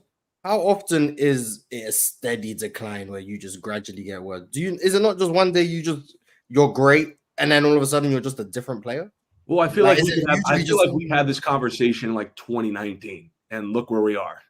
Yeah, it hasn't happened. It's gonna happen, right? But I'm not saying it's happening. I'm just saying how often is it that you just steadily decline? I might be a little biased because I'm a huge LeBron fan. Me personally, I think LeBron. We got a lot of LeBron fans up here. Why we got so many LeBron fans up here? It's just life, bro. I think me personally, LeBron retires as like a 20-point per game scorer still. I don't see a world where LeBron's like 15 points per game. You said he retires at a what? So this is. I think LeBron retires at his own fruition. I think he says, "Okay, I'm just gonna retire." He's like 20 points per game. Right. I don't think LeBron is gonna have a drastic fall off. Because what have we seen from LeBron that says drastic fall off? He's still averaging 25 points a game. The most consecutive. What do we see LeBron that says drastic fall off? What did we see from Chris Paul before he drastically fell off a cliff in the middle of the game? He was fourth in MVP race. Pretty low. LeBron James is in year 21. Is Chris Paul in year 21? LeBron is still able to average 25 points per game into year 21. Yeah, I don't see where LeBron is better than Chris Paul was late in his career. Yeah, but Chris Paul that's not proof that he's decline. Way faster decline than LeBron James. Yeah, because Chris Paul's decline happened instantaneously. And also, this is LeBron. And to be clear, Peyton Manning had the same thing, by the way. Peyton Manning went from Peyton Manning had a neck injury. No. Hold on. Remember, Peyton Manning was on. Hold on, casual. Peyton Manning was on track to break the 2013 record when he had 55 touchdowns the first 8 games of the year. And then he got that plantar fasciitis and fell off a cliff the rest of the season in 2015. And that very next year, 19 TDs and 17 interceptions. So I'm saying he couldn't throw past 40 yards. Because of injuries. No, he wasn't. He got old. He couldn't throw past 40 yards because of that neck injury. No, that's not true. That's not true. 2011 was the injury. No, chill. That's why I'm not. First off, you barely watch football, by the way. You can't tell your favorite team right now. I am and then in 2011 he hurt his neck. 2012 he was throwing the ball. No, by 2012 he was throwing the ball 50 yards again. Don't do that. Yeah, but keep going. I thought Peyton Manning re-hurt his neck, and I thought the neck pain came back. He did. No, he didn't. He didn't re-hurt his neck. That's not what happened. Well, this is the thing. This is my overall. That's all I'm talking about. This is my overall. Regardless, casual. The thing about it is, casual. He's gonna. LeBron James is not another athlete. LeBron is not another athlete. He is not. He's not. Yes, but casual. He might be an exception, but he might be an exception. But he is. Is LeBron James a human being? Yo, fellas, we got one mic. We got one mic, y'all. Can you admit that he's a man, casual? That LeBron James is a human and he has flesh and bones and muscle. Tom Brady. Okay, well, stay there. Just stay there. Did Tom Brady not decline? Stay there. He's a man, right? Brady declined, but it wasn't this drastic fall. When he finally declines, casual, I want you to understand that I will be here for you, okay? And because you are clearly in denial, right? So when he does fall off a cliff, which is going to happen to every great basketball player. Well, people said that like 6 years ago. Look where we're at right now. Okay, so just listen. How am I supposed to believe that? Just listen for a second. It was 33 6 years ago. Casual, just listen for 1 second, brother. 1 second, because I want you to understand that he's a human being, okay? I need you to understand LeBron James is a human being. So no, he hasn't fell off yet, but that's what happens with humans. We get older, our bodies break down. It's gonna happen to LeBron too. I don't know if it's gonna happen this year, next year, the year after, or in 2038. But one day, LeBron James is not gonna be who he is today. All right. So when that does happen, we'll be here for you. I got a shoulder for you to cry on, brother. It's gonna be okay. Unless it's Herschel Walker. Unless it's Herschel Walker, chill. That's it. That's the only person. He didn't fall off until he was like 56. James is what James I've seen, just what from I've an seen athletic from standpoint, casual. Just from an athletic standpoint, is James the same guy today that he was 2 years ago? No. Was he the same guy that he was last year? Just from an athletic standpoint, I think he was better this year than last year because of the flip. Better. Yeah. How about 3 years ago? Like in 2021, is he the same athlete that he was? No. So there's no reason for but me it's to not think far that, off. I don't think it's like drastically such different of an athlete though. Okay, what about compared to 2017? No. Is it drastic? It's more drastic than 2021. It's not close, to be quite honest with you. The guy in 17 and the guy in 24 now in aren't close. 2021. Yeah, I think he's much better athlete in 2017 than he was in 2021 than he is today. Those do get so we're seeing that. But you guys are saying LeBron's gonna have a drastic fall off, but also when you say drastic, keep in mind where LeBron is at, where this drastic fall off is. So LeBron drastic fall off from 2017 to 2024 is 25 points per game. Okay, that's what you're looking at. You're looking at Kevin Durant's talking about points per game. No, we're not talking about. I also said he can still boom on people. He still gets posterized dunks. I mean, how often is that going on? Who's he booming on? Who's he booming on? Okay, that was who's he one. booming on? Paul George in December, nuts on his face. Paul George. Do you think Kevin? They don't respect Paul George. Kevin Durant had a drastic fall off. All right. Do you think Kevin Durant's had a drastic fall off from what he was? What do you mean drastic fall off? Kevin Durant still gets buckets. We're talking about. Do you think he's had a drastic fall off? Kevin Durant still gets buckets. Do I think he's as good as he was? Do I think when you say drastic fall off, I don't. Okay, we say drastic fall off as if he goes from all NBA first team, he's getting 30 a game, and then now he's like 17 and he's not an all-star. That's what I see as drastic. If you're still an all NBA player, I don't think it's a drastic fall off. If you're still getting 27, 26 points per game. Okay, so wait. I'm not saying they're the same player, but LeBron, is he not the same athlete? Is he not dominating the game the same? But I don't think it's too drastic because he's still an all-NBA second, 13 player, giving you 25 points per game. We're for sure going into some chase down block. I don't think it's a drastic fall off. Yeah, I think it's a fall off, but I don't think it's a drastic fall off. A drastic fall off for LeBron is he's no longer able to posterize people anymore. Is he on that decline? Yeah. A drastic fall for LeBron is he's no longer to sprint the court and chase down block. A drastic LeBron is like he's no longer getting you that 25 points per game. That's what I'd be for a drastic fall off. But if you're still giving me that many straight seasons, 25 points per game, I don't think you've drastically fallen off. I think it's some like one. That's why we probably didn't. It's all like what the definition of drastic. For me, the reason I was cool. What's happening right now would be relatively drastic, but I expect continued fall off. Is if you go from maybe the best peak of all time, maybe, to now arguably a top 10 player in the NBA. That's a major fall off. That man went from this is maybe the best player we've ever seen to is he top 10 in the league? That's a large gap. He didn't do it overnight. He didn't do it overnight. Okay, he didn't go from and I'm saying that from there we've still seen the fall of this is gradual. We've seen the fall off, and I'm saying it's not a drastic. History tells us History tells us it's gonna go down from here. Is that next year or 4 years from now? I don't know. Maybe he'll retire before it happens.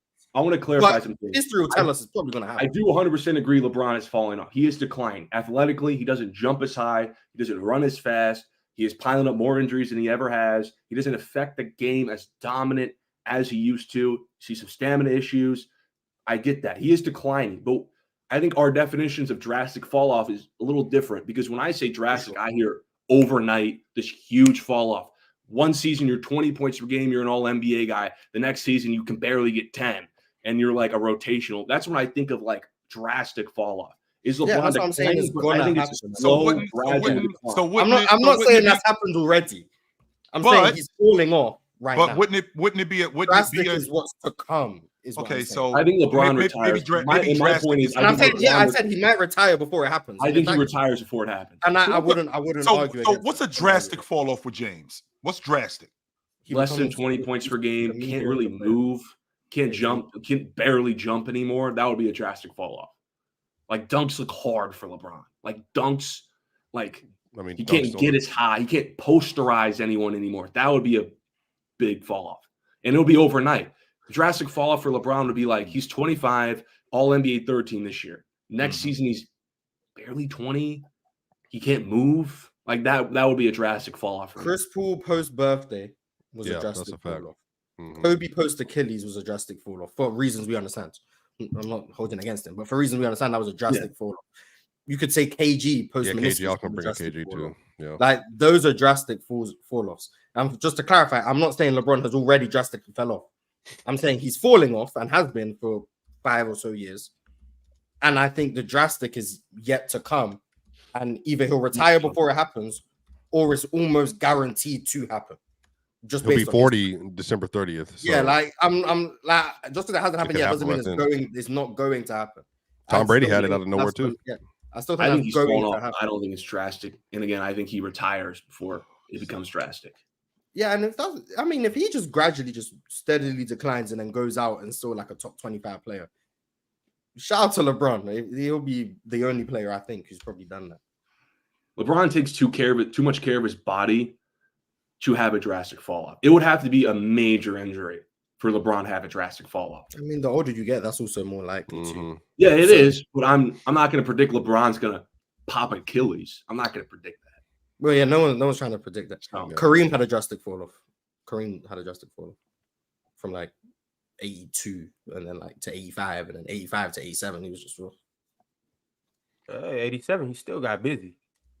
No, he was cool, but I mean, cool. Kareem in his last year compared to what he was 3 years prior. 10 points and 6 rebounds. Like he was 41. So like I'm not like Kareem, you're a fraud. Sometimes you got to do your Jason Tatum thing and take a step back so your teammates can take a step forward. Or you just old and you can't do it no more. How about that one? He stopped rebounding in like the last 7 years of his career too. Like that was a drastic fall off. Like, he was on Steven Adams. He was letting Magic get them rebounds.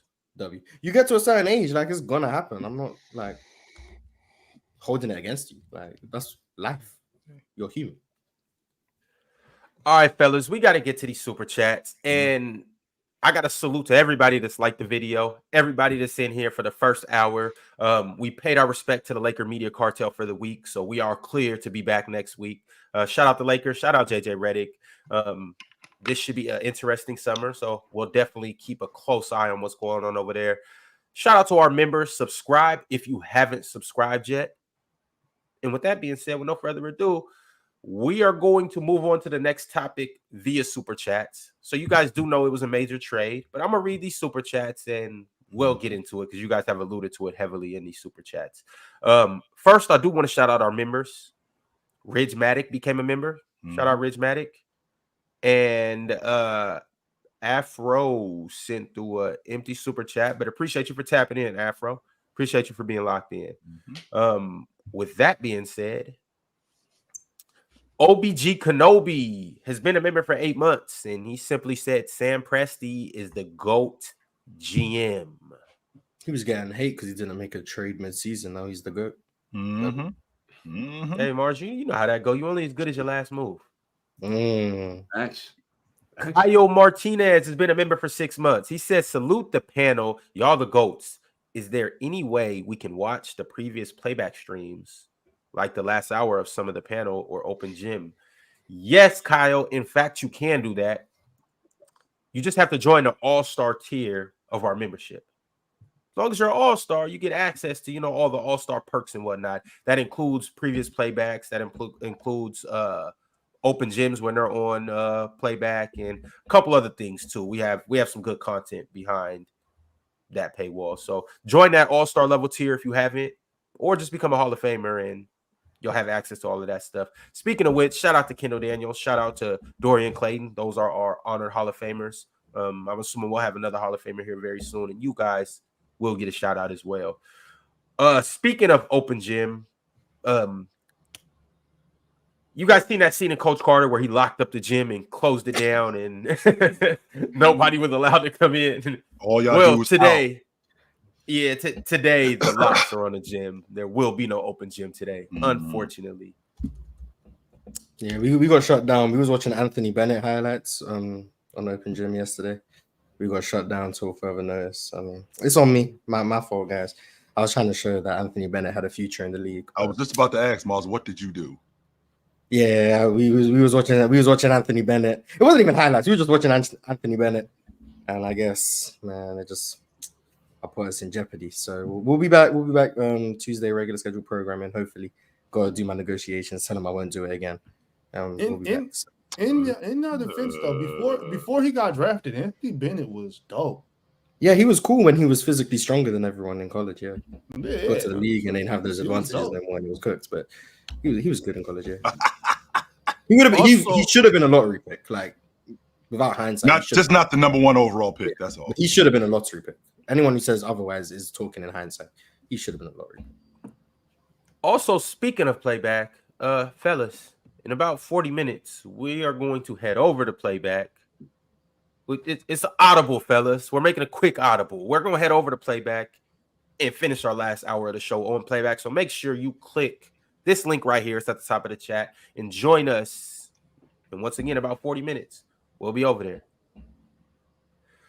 All right, y'all. DSG Piccolo with the super chat. He said, did Chicago ask Caruso where he preferred to go and send him to OKC?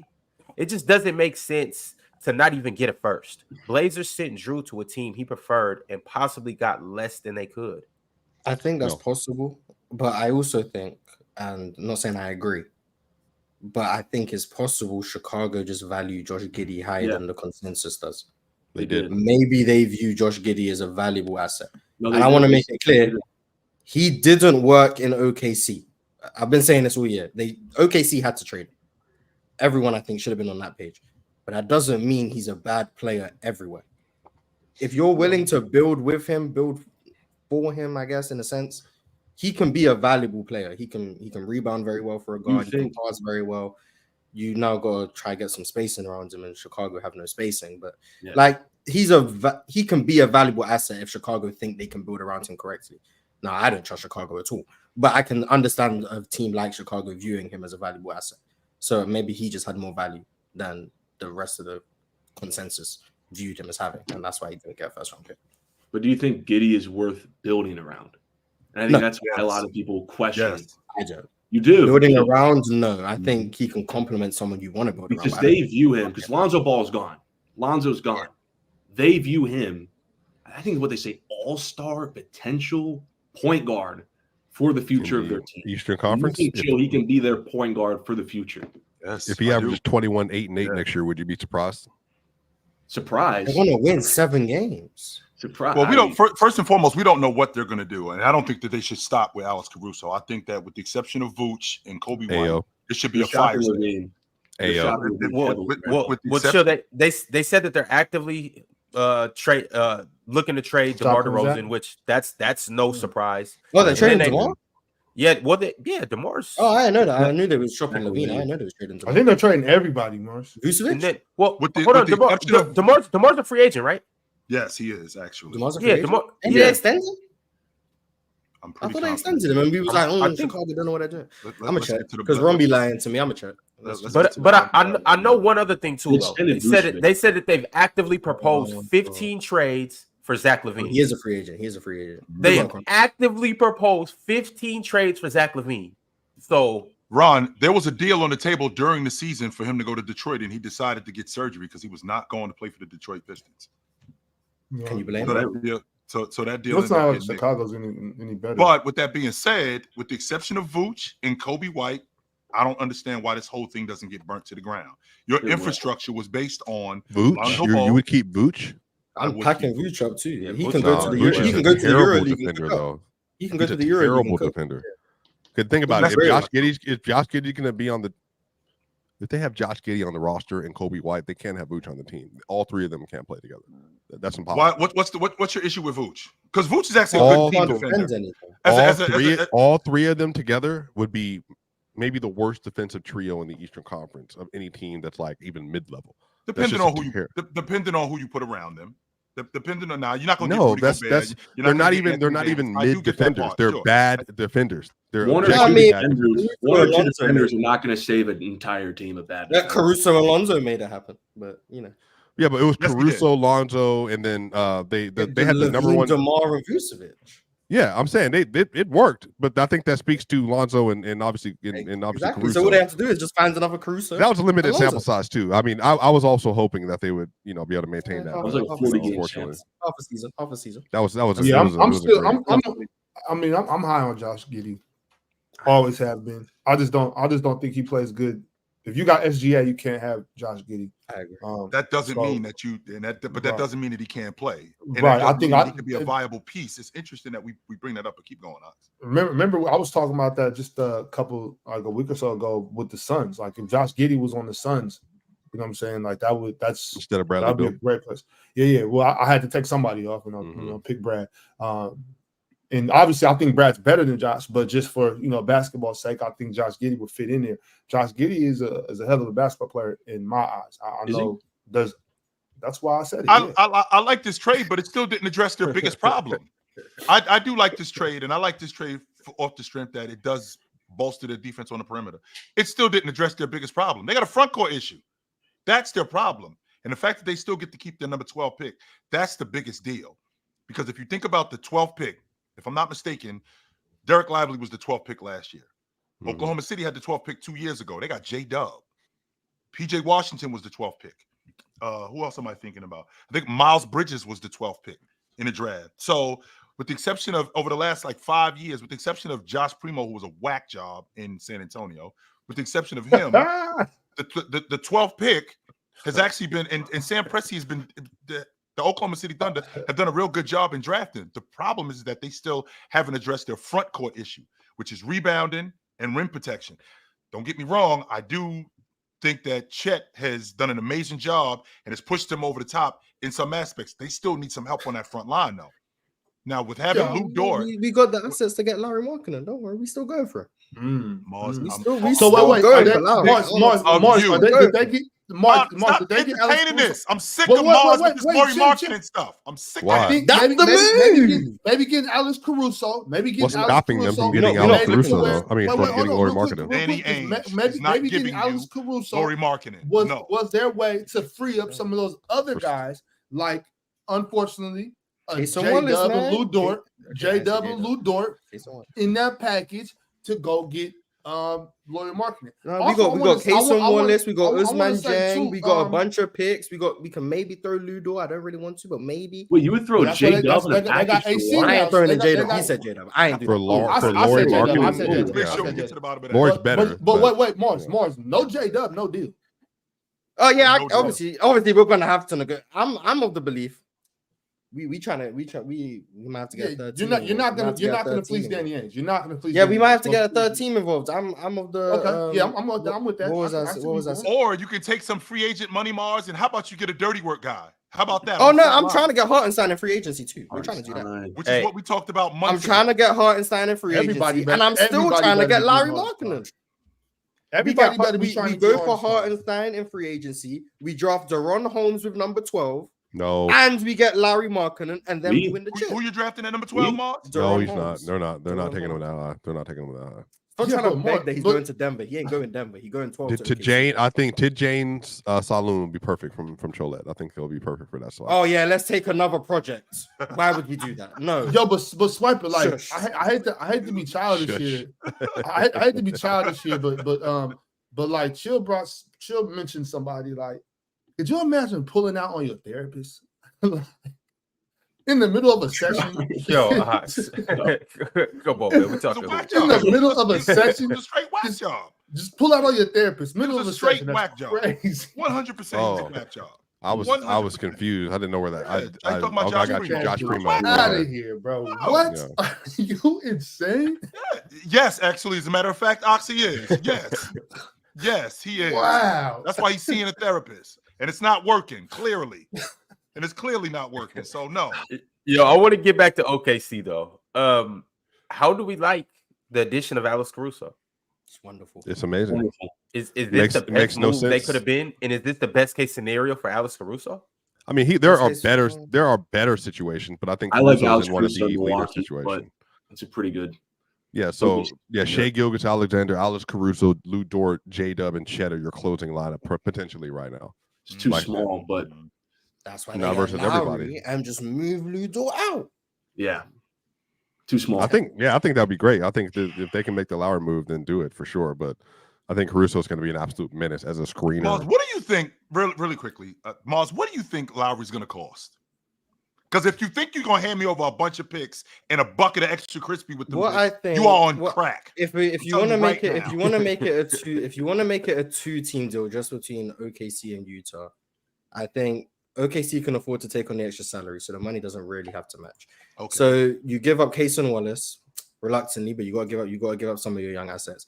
So Case and Wallace, Ousmane Dieng, who's a project, who's a wing, who can defend, he can do things that Utah like from their role guys. He looked okay in the G League this year. Him, a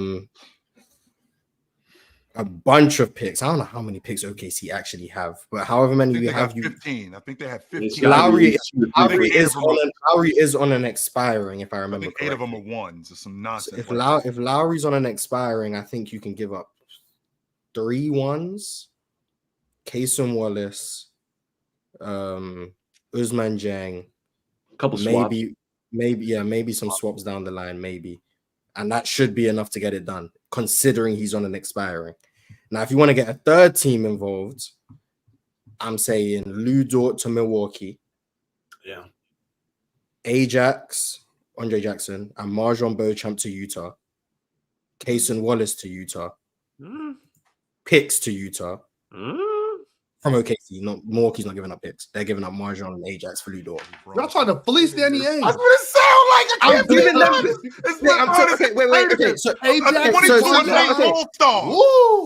Okay, so first of all, to make the trade work financially, you would have to have Lou Dort and J-Dub, by the way. J-Dub got to go, man. I don't know if I'm giving up J-Dub for J-Dub is better. J-Dub's better than Mark. J-Dub up for Lauri. Okay, J-Dub is better. J-Dub's better. I've seen him last year, Morris. I've seen him today is not last year, Morris. No, I agree. He got better. You're telling me that Jalen Williams is better than Lauri Markkanen. I want Jalen Williams. I want Jalen. If we're talking about fit, if we're talking about better player or not the same thing, Ron. He's fitting better player. Lauri may be a better fit just because Chet in SGA. Right, who do I want going into the future? Even if I'm the Jazz, I want J-Dub. Well, long time, yeah, he's 22. So that's what I think he's not only do I think he's better today. I'm not trying to trade J-Dub. Not only do I think J-Dub's better today, I think he's better tomorrow as well. That's great. He's a better defender. He's more of a dog. And what he's shown in terms of his ability to score, I would prefer J-Dub. I would too. I'm not trying to trade again. You can. By the way, you can make the trade work with Kayson Wallace and Lou Dort. It's just that can work with the picks. But again, J-Dub is probably what they're going to be starting with in the deal is what I'm saying. But again, I think if you can keep J-Dub and Lauri and Caruso and SGA and Chet, then you would do that. Yeah, if I'm going in as OKC, I'm obviously not just throwing J-Dub on the table. I'm trying to keep him, Shea, Chet away from and Caruso now, away from all deals, and I'm trying to include anyone else. Lou Dort, you're expendable. Isaiah Joe, Ousmane Dieng, like I said, Kayson Wallace, and I like Kayson a lot, but Kendrick he becomes Williams, expendable. whoever you want. We have 15 first-round picks. I know Utah. I don't know what they're trying to do. Apparently, they're trying to. I'm hearing sometimes they might try and compete. Sometimes they're trying to lose. I don't know what they're trying to do. I'm trying to push them towards rebuilding. So I'm giving them as many young assets as possible in the 3-teamer. They get Marjon, Andre Jackson, Ousmane Dieng, and Kayson Wallace, and as many picks as they want from OKC. Ideally, no more than 3, but we have 15, so I can understand 4 or 5. Even though Lowry's on an expiring.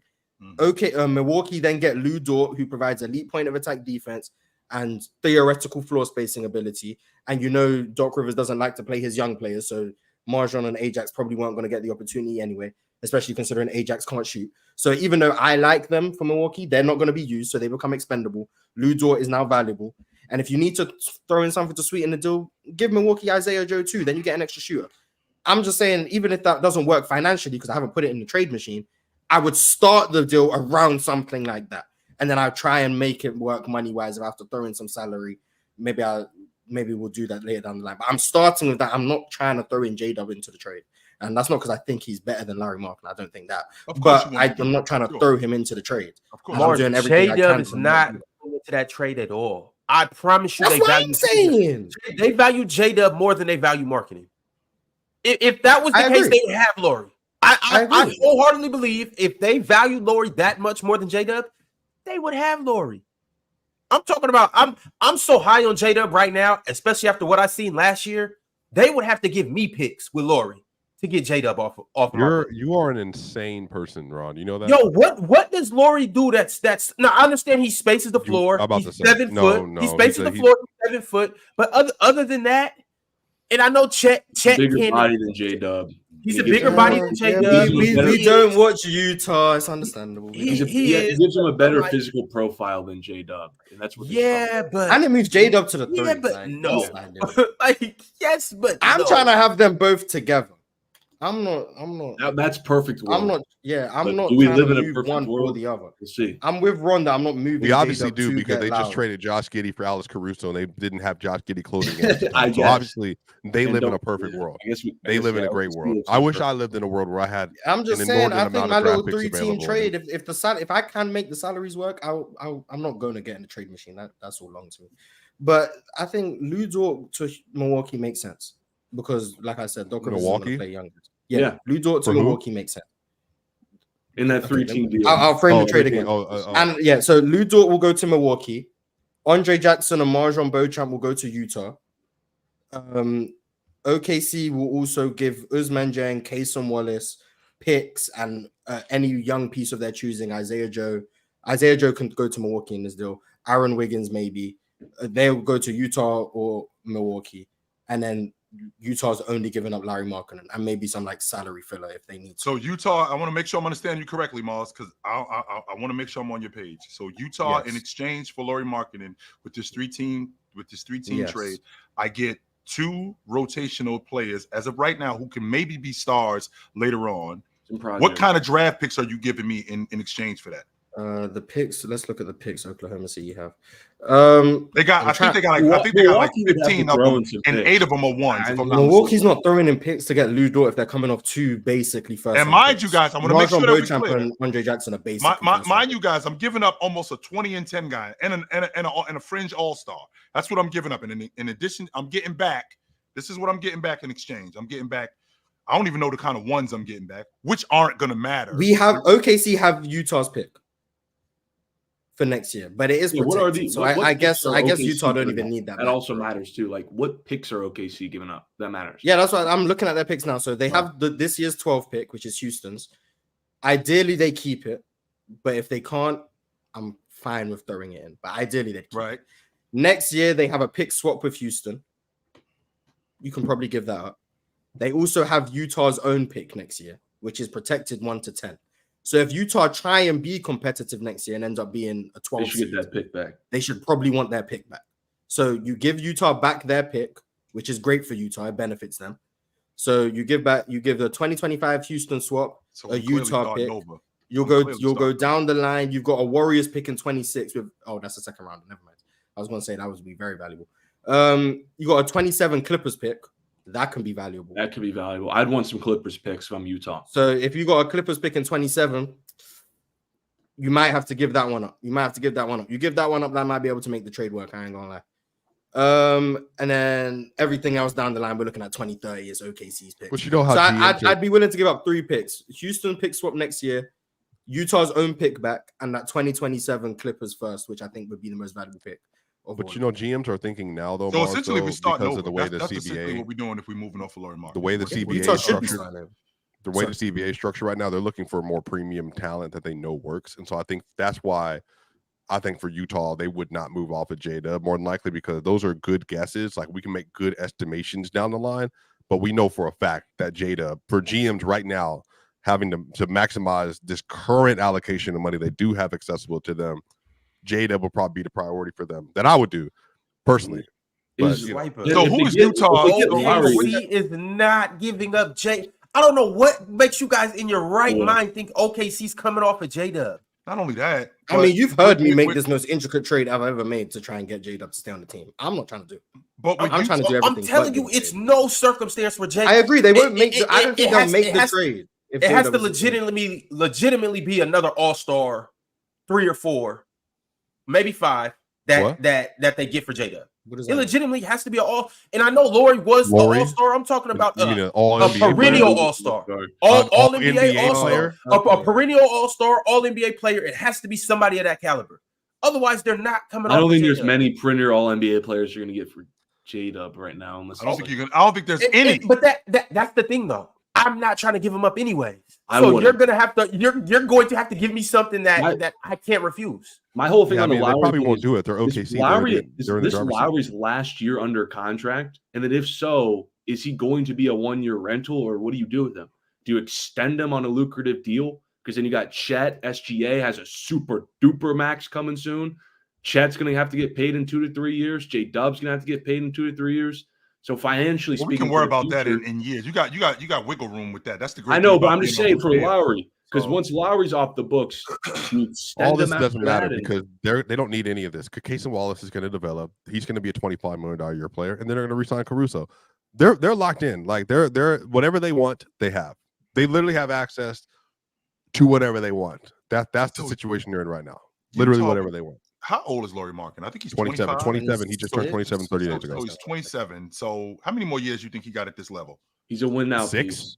He's a win now. Okay. 7? So he's a win now. So he's a win now. They're built. So essentially what they're doing in Utah with Danny Ainge, if they're not building this unit around him, which is what it seems like they're trying to do with stockpiling all of these draft picks, we're getting Keontae George. They should trade him. Right. So if they're not, then that means that we starting all the way over, and we got to start with draft picks. Yeah. That's what we're doing. Yes. And young pieces, which is what OKC can give. Danny Ainge being the criminal, the convicted felon that he should be, as good as that is as compelling as your case sounds, Mars, Danny Ainge is the fleecer. He is not the fleecee. Yeah. He's not trying. Anyone's getting fleeced. I think that's what. I don't think he's getting fleeced neither. Both teams. I think to be honest with you, I don't think it's a bad deal. I just don't see Danny Ainge completely starting over from scratch. But he also has to recognize that already Lowry did that. is on a 1-year deal. But that's where they are. He doesn't have the leverage. Who did they draft last year? He just did that. Moving off. He just did that with moving off of Donovan Mitchell and Rudy. Yeah, but Donovan, what was the wings name? They were under contract. Donovan Mitchell was under contract for like 2 to 3 years. Yeah, even Donovan if he wasn't Mitchell under and Rudy were contract, under contract. Lowry's expiring.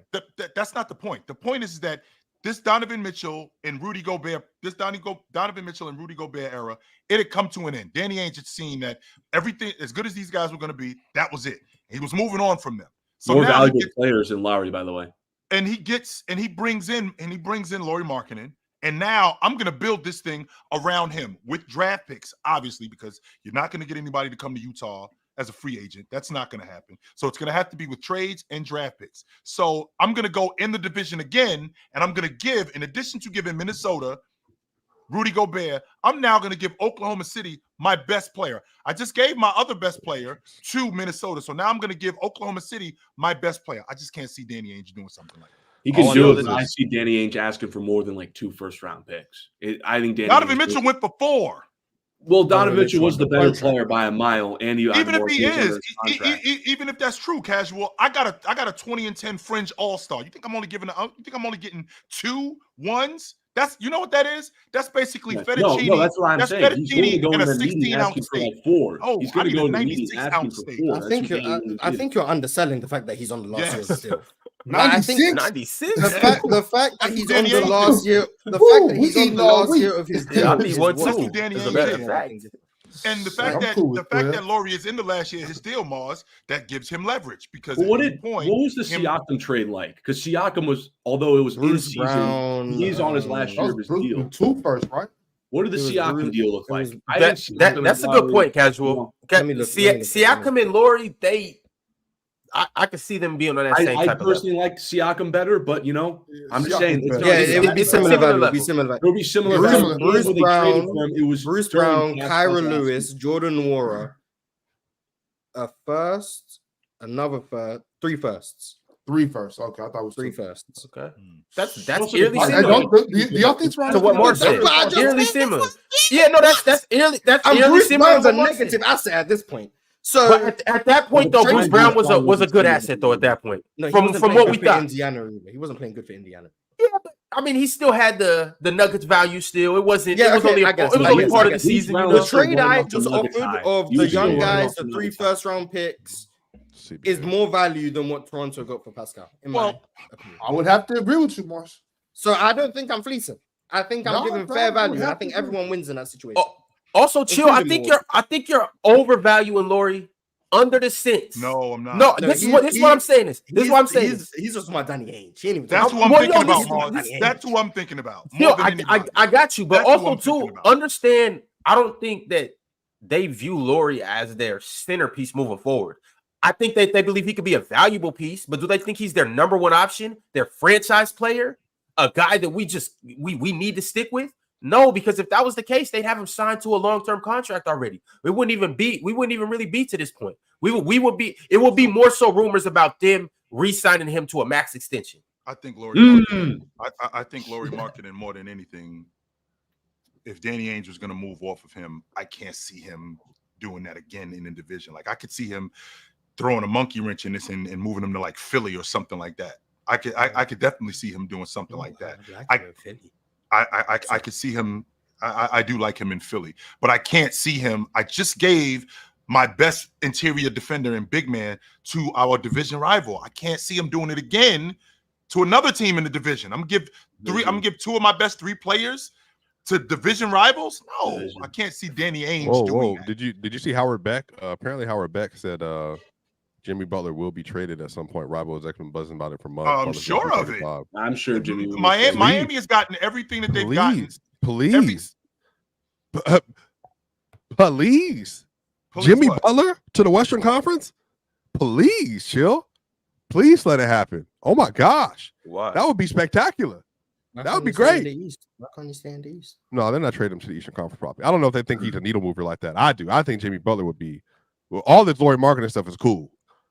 But if the Thunder could come out and get Jimmy Butler, you prefer Jimmy? It still doesn't. It's over. With all of that being said, you guys, what you guys are doing right now is you guys are playing 2K.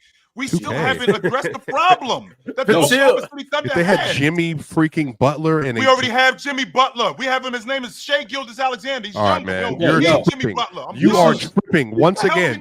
You are tripping once again. They're completely different players, completely different positions. Stop it. What do we need Jimmy Butler? Yeah, I do want to know why they need Jimmy. Why do we need Jimmy Butler? What would they need? What would they need? One of the best two-way wings in the NBA for. That's a bona fide great scorer relative to his position, and on top of that, one of the best off and on ball defenders in the league, a good playmaker, and also all the dog stuff that Chill likes, all the yelling and court slapping and all that stuff. That's what Jimmy Butler is. You love that kind of stuff. Okay, so why do they need a 34-year-old making $57 million? Not 34, Mars. 35. Give him a 2-3-year deal. That's why he doesn't fit the timeline.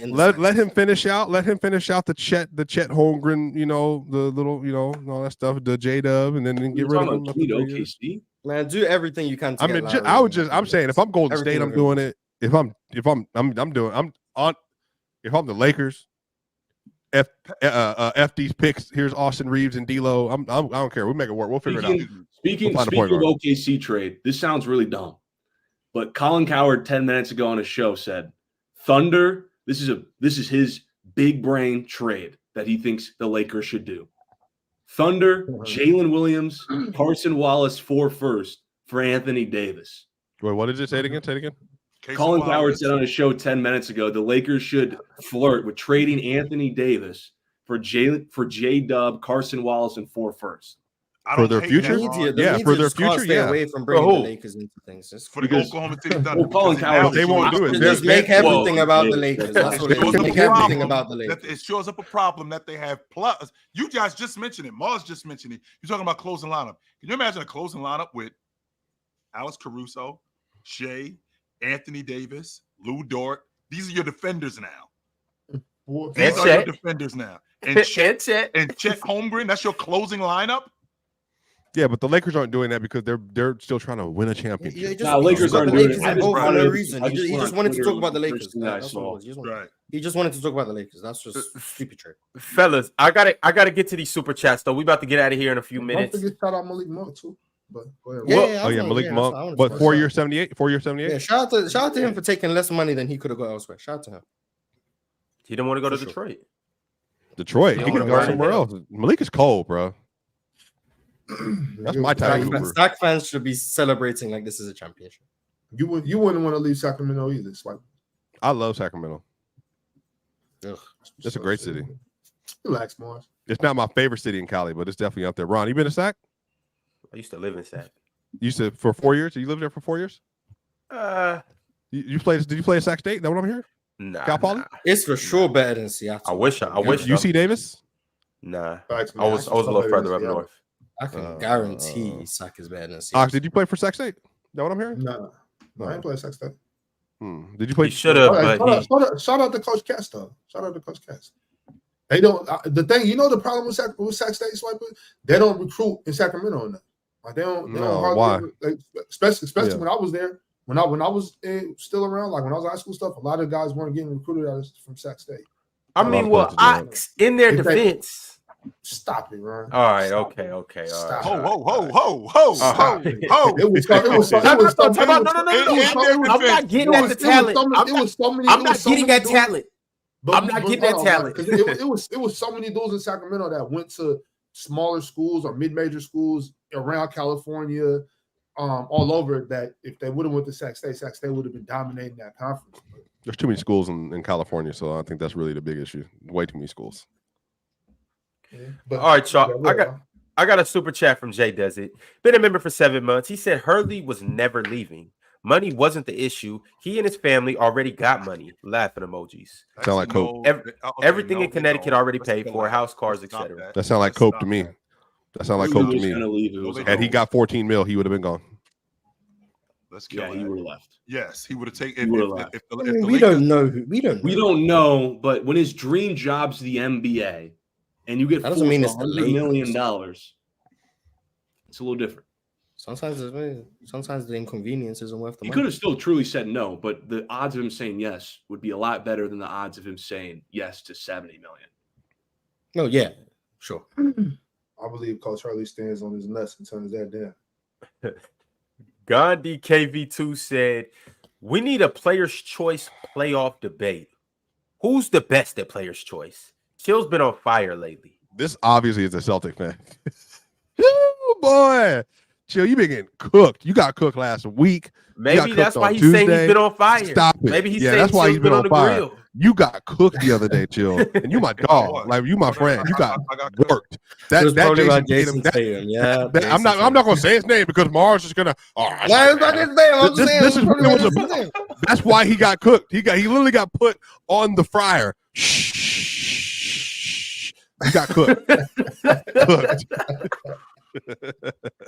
Hey, hold on. Hey, Chill. This is what happened. Hold on. Yo, anyway, Chill. He didn't have to. Chill. No, but he didn't have to make the sound effects though. Chill. For what it's worth. For what it's worth.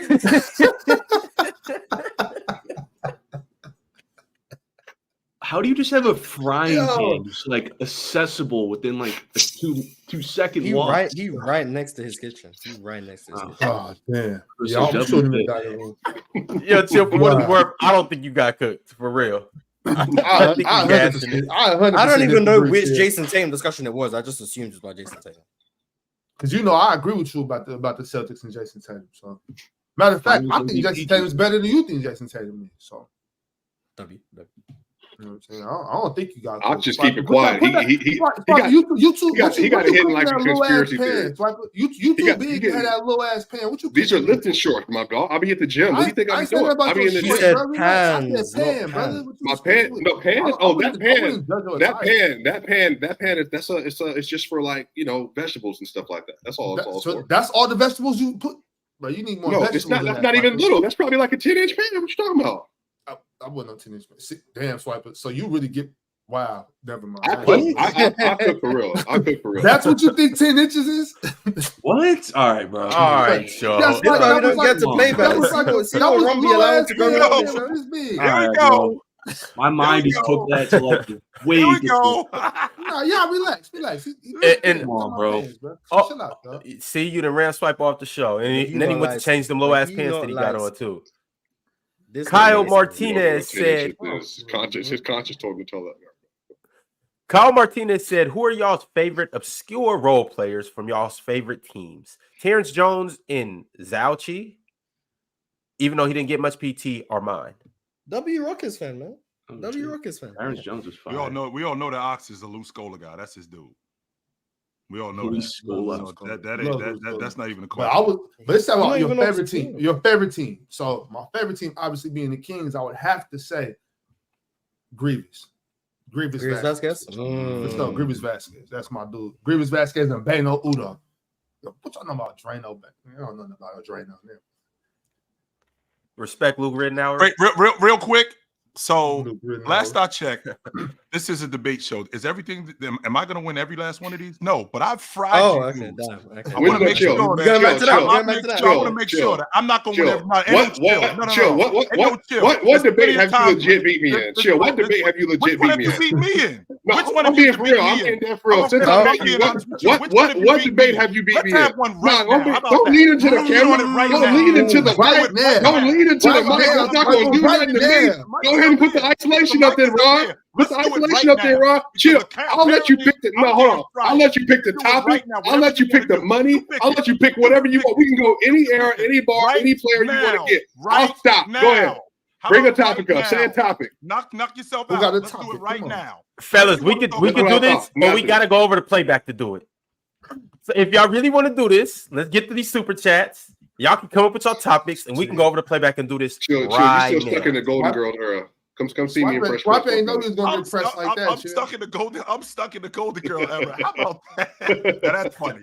That is funny, yo. Can I get some more role players? Anybody? Somebody? Oh man, but my team changes so much that I can just pick. I'm a big Udonis has. Mars, I thought you were a Rockets guy, just like last. Yeah, but that's only. I heard some wheeze to OKC. What happened? Oh, okay. See, now that they got Caruso, it's really 1A, 1B with Houston and OKC. So Caruso moves in. So you were Caruso. Well, okay, it was 1-2 with Houston and OKC. Caruso. Yo, Cat. What about Wally Zerbiak? Wally was Wally a role? When you think Wally, you think role player? No. I mean, it depends on what era are we talking about? What, like, if you're a Wolves fan, I guess not. Like, if you're a Wolves fan, I guess he's not obscure. But like, if you go back to y'all gotta remember, LeBron, who's kind of y'all gotta remember Wally got hurt because of how dope he was. He got hurt when he dunked, fell on his back, and that season kind of. You know what I'm saying? Went a different way. Wally was filthy, bro. Yeah, that's what I'm saying. I think of role players. I'm not thinking Wally. If that's the case, like I say, Penny Hardaway was a role player in his later years. Well, yeah, I mean, in his later years, when he was on your team, like if you're a Celtics fan, you say Shaq. Shaq. I mean, that's a role player. But hey, man, when I was a Knicks fan, the oldest rookie ever. Oh, you are hopping from team to team. Yo, casual. You have. I know you haven't been here. You know, like when it's All-Star weekend and you start seeing all the chicks sitting on the sideline. I thought Mars was a Warriors fan at one point. Now I heard. Oh yeah, I was. Now I'm hearing Weez to OKC, bro. You are hopping from team to team, fam. Have you not gone from Cleveland to Miami? Yeah, but I'm following a player. You were just dropping. You're a player follower. What's the difference? It's the same amount of teams. I'm a player follower. I'm still a Cavs fan. Got my Cavs. So you get whatever. So whatever city LeBron to, you get flued out. You get flued out to follow LeBron. Basically, what you're saying. See, like, it's the same. LeBron flies me out. All right, bro. I'm not going. Oh my God, here we go. Here we go. You've been rooting for as many teams as I root. Yeah, but it's the same player, and I'm still a Cavs fan. But like OKC to Houston to Golden State, that's kind of a weird jump. At least like hundreds of thousands of people. So let's give that's a good one right there. We can do a real quick backstory. Okay, it started with the Knicks, right? Because obviously being in the UK, team number 5 wasn't much basketball around. So the only reason I knew the NBA was because on the TV show Friends, they were Knicks fans. So that was the team I just picked because that was the only team I knew in the first place. So there you go. It started with the Knicks. Then I got into the NBA, watched the Knicks. Not a fan of this. Oh, who's the best team? Golden State. Wow, this Steph Curry guy shooting threes from 45,000 feet. I like this. Let me go be a fan of this guy. Oh my God, they're winning championships. Great, nice. Then I see the 2022 ring. I'm like, this ain't about to last. Let me just call out now. I can see this, bro. I'm like, okay, yep, they won a chip. Great. I know this ain't about to last. Who's my favorite player in the league? Jalen Green. Hello, Houston. I'm gonna be on the bandwagon before they start winning games. I went through a 22-win season. I'm here. You can't call me a bandwagon. I just watched the team be trash. Then I watched them win 41 games. I'm not on a bandwagon because I was here when they won 22. And now OKC, they've been the team I've just been following. I've been paying attention. I've been peeking my eyes, seeing what's going on. I really like this team. I've been pushing the shade propaganda from the first moment I've been on this show. I really like their team. I've been saying Chet should have been the number 1 pick from before his draft. I like the players on their team. I've been saying they have maybe one of the not the best coach in the league, top 5 coach in the league. I've been saying that too. So I just like the team. Then they get Caruso, the guy I've been praising, saying he needs to be freed from Chicago. It's the match made in heaven. So, yeah. And then Philly is just my team out east. So when you project your OKC fanhood expires and you go to another of the 30, 32 NBA teams in the league? I don't think my OKC fanhood will expire. I just think I'll just start liking other teams too. Polly, how you feel about Brian Grant, Chill? I love Brian Grant. Brian Grant was my host when I went to visit Xavier, my sophomore year in college. He actually hosted. Yeah, he was one of my. Him and a dude named Tyrese Walker were my host when I went to visit Xavier. He's dope. I dig Brian Grant. Yes, I like him too. Avery B said, "I have to hear your thoughts on the MJ article that came out that they inflated his defensive stats for the DPOY award. At home, he got credited with almost double the steals and blocks versus on the road." Did you guys hear about this or see it? Yes. I mean, stat inflation isn't anything new. I mean, we spoke about this before on this show. Jaren Jackson Jr. John Stockton. Yeah. And I don't think it was something that could be debated upon. I think it was something that was they've admitted it themselves that they were boosting stats for people. Now, the evidence against Michael Jordan, I haven't seen the games that they're alluding to about. Well, there was a game he got given 4 steals, but the Hawks turned the ball over 3 times. I looked for that game. I looked for that game online. I couldn't find it. He got credited with a steal and the ball went out of bounds. Yeah, like I believe that to be true, but I've also said on this show, I don't think Jordan deserved that Defensive Player of the Year. I've said that up. So like, I didn't say it because I didn't care about steals and blocks anyway. You know my feelings about the box score. But am I surprised that it's coming out that it's not just Jordan, by the way? But am I surprised it's coming out that the box score stats were juiced? No, because I've been said they've been juicing stats. It's nothing new to me. Now the stuff he actually got 12 steals and they credit him 28. That's crazy. But like, I'm not surprised, but it didn't change my opinion. And it's sad that they're using this to make a GOAT candidacy. It is kind of corny. That's sad. Like, it should be about the fact that, hey, these players who were playing before, like, we could really keep an eye on these things. Their stats are being juiced, not just Jordan, but they're using it to make a GOAT case, which is kind of sad. But I'm not surprised by it. But I already didn't think he deserved a Defensive Player of the Year before this stuff came out because Hakeem was the best defender in the league. So I didn't care. So, yeah, that's my thoughts. But I think it's objectively true. I don't think you can argue against it, in my opinion. So, yeah. Any other thoughts on this? Hey, Ron, listen, man. What's up? I don't have any thoughts on it. No, I don't. Yeah, I remember. Chill was that MJ got 200 steals and 100 blocks, and that's why he's a better defender than Kawhi. Here's the difference, Mars. Here's the difference. The difference is if you take, I think it's like you minus 40 of them. I think it's like 46 of them. If you minus 46 of them and the blocks, I think he was averaging something, according to these new stats, I think he was averaging something like 4 steals and 2 blocks or 3 steals. 4 steals and 3 blocks at home. Okay, sounds like that's been, padded. So with that being said, even if it's let's break it down to 2 steals in a block. I mean, he still had a fantastic defensive season. Still, he ain't get 200 steals and 100 blocks, so he ain't better than Kawhi. Kawhi didn't do that neither. But you said Jordan didn't. That's why he was better. But here's the difference, though, Mark. Here's the difference. The difference is that I went off. I didn't get to see all of Jordan's games like we have today. That's the problem. Yeah. The problem is I didn't get it. I only went off. I was only able to go off of catching him on, especially in 1988, in the 87-88 season when he won the Defensive Player of the Year. CBS had a deal. I was able to catch him on CBS when they played the Detroit Pistons, when they played the Boston Celtics, when they played somebody like that. But then cable wasn't like that, so every once in a while we'd see him on TBS. But for the most part, I had to open up the newspaper and see that they played Denver, and he had 4 steals, 2 blocks, and 32 points, something like that. Not actually being able to see the footage. So I had to go off of what? I had to go off of what I was getting, what the information that was given to me. I had to go off of that. Now we're in a place where we get to see all the games. We get to see all the footage. So because we get to see all the footage, now I can have a better idea on who's doing what. So I'm only going off what I know back then. Yeah, it's understandable. It's understandable. I mean, like I said, he wasn't the best defender in the league. Now it just turns out people just have to see that. I'm on record saying that. Yeah, that's fine. But I mean, I've been trying to tell people the box score is deceiving, but they ain't want to listen. So now they have to be told the box score is a lie. So I mean, whatever gets them to finally realize that you just need to watch the games for yourself. I'll take it at this point. Super chat from James Kitchen. He sent 2 super chats, by the way. He said, "What exactly makes Mars qualified to talk about ball?" Then he sent through a $20 super chat because he really had to hammer home his point. He said, "What exactly?" And keep in mind, this is in all caps for our audio listeners who can't see this. He said, "What exactly makes a guy built like Mars qualified to talk about anything that requires athleticism, let alone basketball?" Mars used to play football. What are you talking about? Mars is an athlete? Yeah, allegedly. I mean, first of all, I didn't know you needed qualifications to talk about basketball. But if you did, then I absolutely have no qualifications. I've never played basketball at any level, not high school, college, any of that. Never played it. So if you need qualifications, I'm not qualified. I always say if you're looking to take my opinion with no validity because I'm not qualified, that's fine. I'm of the belief you listen to what someone says, not who's saying it.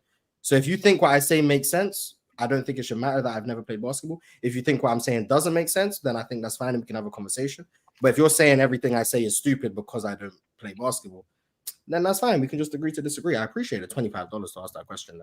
But yeah, I don't think I need qualifications to talk about basketball. I'd like to believe I've watched just as much basketball as about anyone my age could have possibly watched to talk about it. And for the record, Mars, there's plenty of guys who've played basketball at a high level who said some of the dumbest shit you've ever heard in your life. So, I mean, I don't know. Yeah, but if you need qualification, like if someone says, "Hey, I'm not going to take basketball opinions from someone who's never played it," I'm not going to be like, "Oh, well, you're wrong." I'll disagree with you, but I'm not about to try and convince you that my basketball opinion means something. If you just don't want to listen to my basketball opinion, that's fine. I mean, I'm not mad at it, but I'd like to believe I know what I'm talking about. So I'm still continue to talk. All right, moving along. Teflon Gunsmoke said, "What impact, if any, do you guys think Team USA will have on players like Ant, Halliburton, Booker, Bam, and Tatum?" Winning a gold medal for the first time for guys like Ant and Hallie will be cool. Like that'll be a good experience. For Book, Bam, Tatum, I mean, I don't know. I mean, for Tatum, I mean, ideally, you'd probably want to get some rest, some time off in the off season. But if he want to play, I mean, he won't be rusty when he comes back for training camp, I guess, for the NBA. So that would be cool. But I don't know what benefit it really has for them other than winning. Winning is always a good thing. Some of those guys might not even play that much too. I got to see how the starting 5 looks like. It's LeBron, KD, Steph. What's his 5 going to look like? Who's going to play a lot of minutes? Joel Embiid. Yeah, that too. If Joel Embiid's healthy enough. He said he's committed, so we'll see. He trying to win something. Gandhi KV2 said, "I am not a Celtics fan. Knicks fan here. Just respect. Chill is definitely on the top of the power rankings. Then Ox. Mars is near the bottom. So Mars, you're not qualified and you're at the bottom of the power rankings?" I mean, I'm not.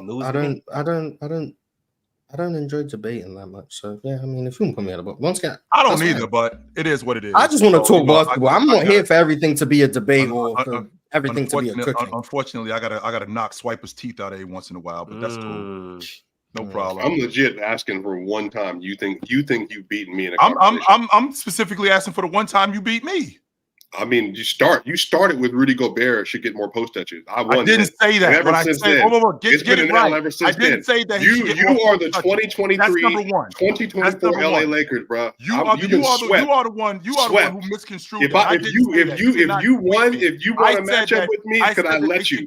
It's because I let you. I lowered the hoop. I lowered the hoop for you. That's what happened. Lowered the hoop. Actually, mine started late. You were invited. The gun went off. I stayed in the block. chat so you can see if you can beat me, and you still didn't beat me. If this was wrestling, I'd let you come out and make the first move. If this was table tennis, I let you start off the game. It really doesn't matter. Anything that you want to do, whatever you like to sign up for, chill. We can play basketball, racketeering. We can do debating. We can play video games. We can play spades. We can play dominoes. You ain't beating me in none of it. It's not going to happen. Whatever you want to do, you can build sandcastles. What would you like to do? You ain't beating me in none of it. I'm significantly older than you. Someone took up a topic. He meant racquetball, but I'm still better than him. I mean, we can. He did say racketeering, but he meant racquetball. I'm still better than him at that. Okay. But if y'all was racketeering, you know what? Never mind. Super chat from Skip Payless. He said Lauri, Kessler, Hendricks to OKC. Utah gets 6 first and seconds. Dort, Jang, and Isaiah Joe. Not giving up 3 firsts. Okay, he's trying to fleece. Yo, what? Yo, this might actually really be Skip Bayless. No way that's happening. Yeah, he's trying to fleece. He's trying to fleece. So if Lauri commands 3 to 4, then you're saying Kessler commands like 2 or 3 of those first round. Like, and Hendricks too. Yeah, bro. Like, that's insane. That's Tyler T. That's crazy. With the daily reminder, he said both Jays better. We know the one J is Jokic. Who's the other J? No, he's saying Jason Tatum and Jaylen Brown. That's the Jays. You need to lock him wrong. So now Jokic not better. Nah, Jokic lost that crown when Boston won the title. Hey, I agree. It's best duo in the NBA. If Tatum's the best player in the world, where does he rank as best player in the world in the last 20 years per season? Tatum's the best player in the world if Giannis, Jokic, Luka all didn't play basketball. Luka lost in the finals handedly. And Embiid. And Embiid didn't play basketball. And Kevin Durant. You know what? We don't got time to do this. Tatum Durant. The last time best player in the world was, Nap and Trey said, y'all talk about the Giddey and Caruso swap yet? Yeah, we spoke about it. Nah, that was intentional. Football CF Candy said, people wondering why ratings are bad when the third biggest organization in terms of merchandise, ticket sales, plus market is the worst run team in sports. Well, that's because they still do so well in merchandise, ticket sales, and marketing. Despite what do they have to change if they're still? I don't understand what he's trying to say because the Lakers have the most viewed games, like not in the finals. So, like, what are you trying to say? He's talking about the Bulls. Oh, okay. Then yeah. Well, the Bulls are just everyone knows the Bulls are just at this point just a team logo on a hat. Yeah, everyone knows the Bulls are irrelevant. 100%, they are dumpster. Well, are they the number 3 market in the league? I'm taking. Well, as far as like clothing brands, it would be like the. You know what I'm saying? They should be able to profit off that. I think they're the third biggest market, I believe, on New York. Yeah, Lakers would be the Lakers, the Knicks. Well, they're probably the top 4 as far as like Dallas is 4. Net worth. As far as worth, yeah, the Bulls are definitely probably like top 4. If they're still that successful as a business, they have no reason to try and get better. If they're still successful when they're trash, what's the incentive? Michael Jordan really made a logo that profitable. Wow. Yeah, he must be the GOAT. Gandhi KV2 with a couple super chats addressing a couple people. The first one he wants to know is ticket ducking. Ducking what?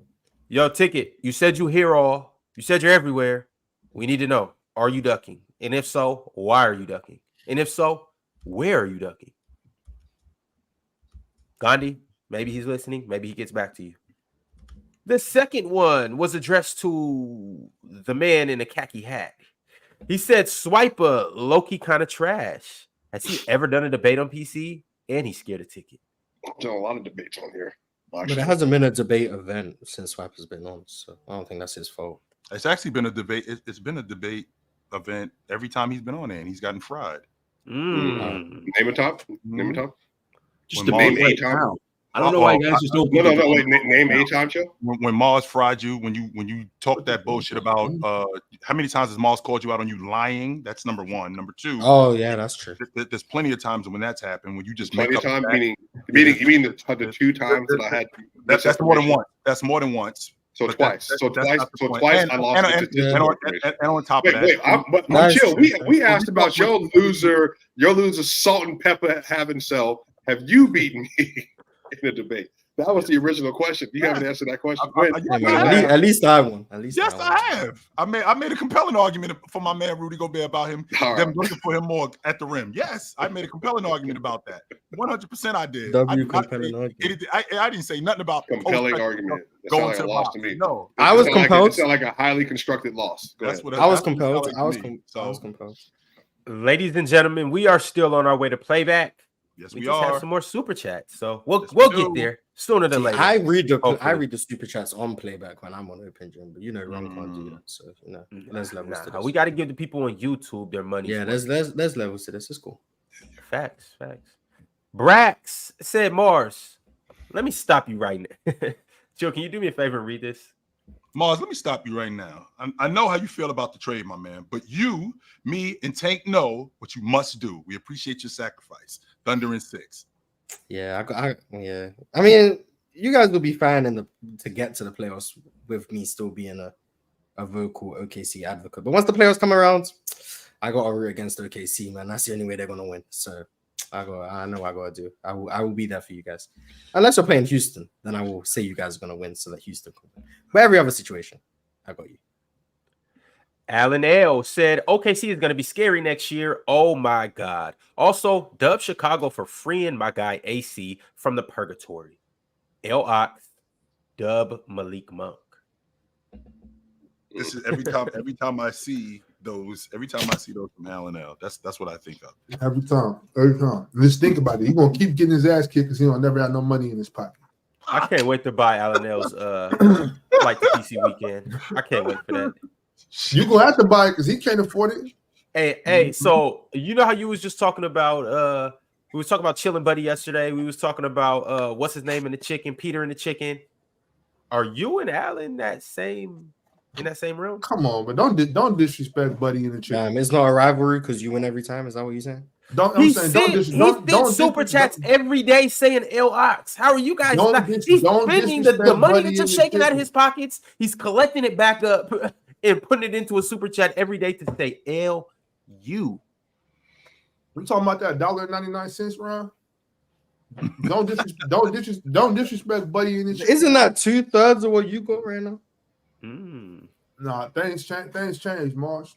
Oh, you never know. As you can see, he eating, so he got a little bit more than $3 now. And he not sharing, chill. Oh, you eating good. Okay. You like raw bell peppers, Mars? Yeah, you eating good. Yeah, that's real good right there. Yeah, actually, you want a raw vegetable diet? Got my man nose right there. You went from raw bell peppers to raw. That's why you was jealous of Swiper's pan because you couldn't raw potatoes. Hey, see that's the thing. Swiper's cooking the nutrition out of his vegetables. You're supposed to eat your vegetables raw. Cucumbers, you know what I'm saying? Bell peppers. Eat alive things, Mars. You ever peeled a potato and then just ate it like it was an apple? No. You're not locked in. It's good for you. No. You're missing out. Okay. Have you ever peeled an onion and ate it like that? It peeled an onion and ate it? Yeah, it's a dare. Yeah. Okay. Ron, you be eating onions? You ate the whole thing? Not the whole thing, no. But like he said, peel it and just like bit into an onion like an apple. Yeah, it is a dare. Have you eaten an onion raw, Ox? Not so. I mean, I eat raw onions all the time. I love raw onions. Yeah, I can tell. I can smell it through the screen.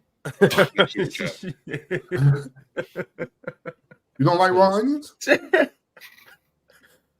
Reality said, "What's the craziest trade y'all seen? That prime D-Hop trade for an injured David Johnson was insane."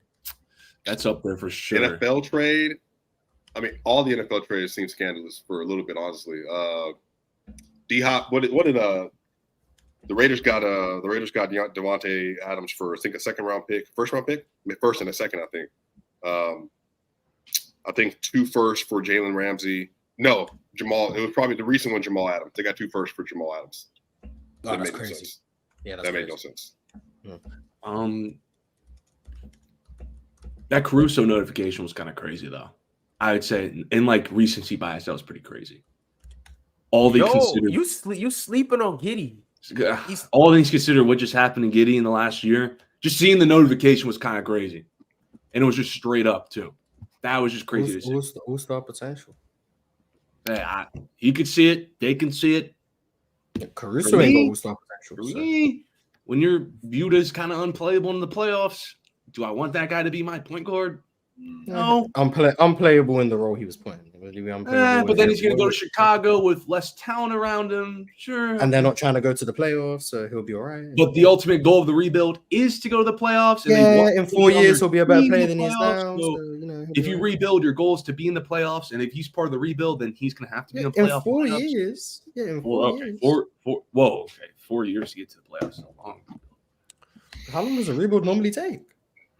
Houston is going to be 4 years next year. It's long. OKC took 4 years. Well, how old is Giddey going to be in 4 years? 26. It's long. He's younger than Caruso is now. You should be a playing team in 4 years. 4 years should be at least a playing team. 4 years. Well, they need to be in the play. They don't need only to be.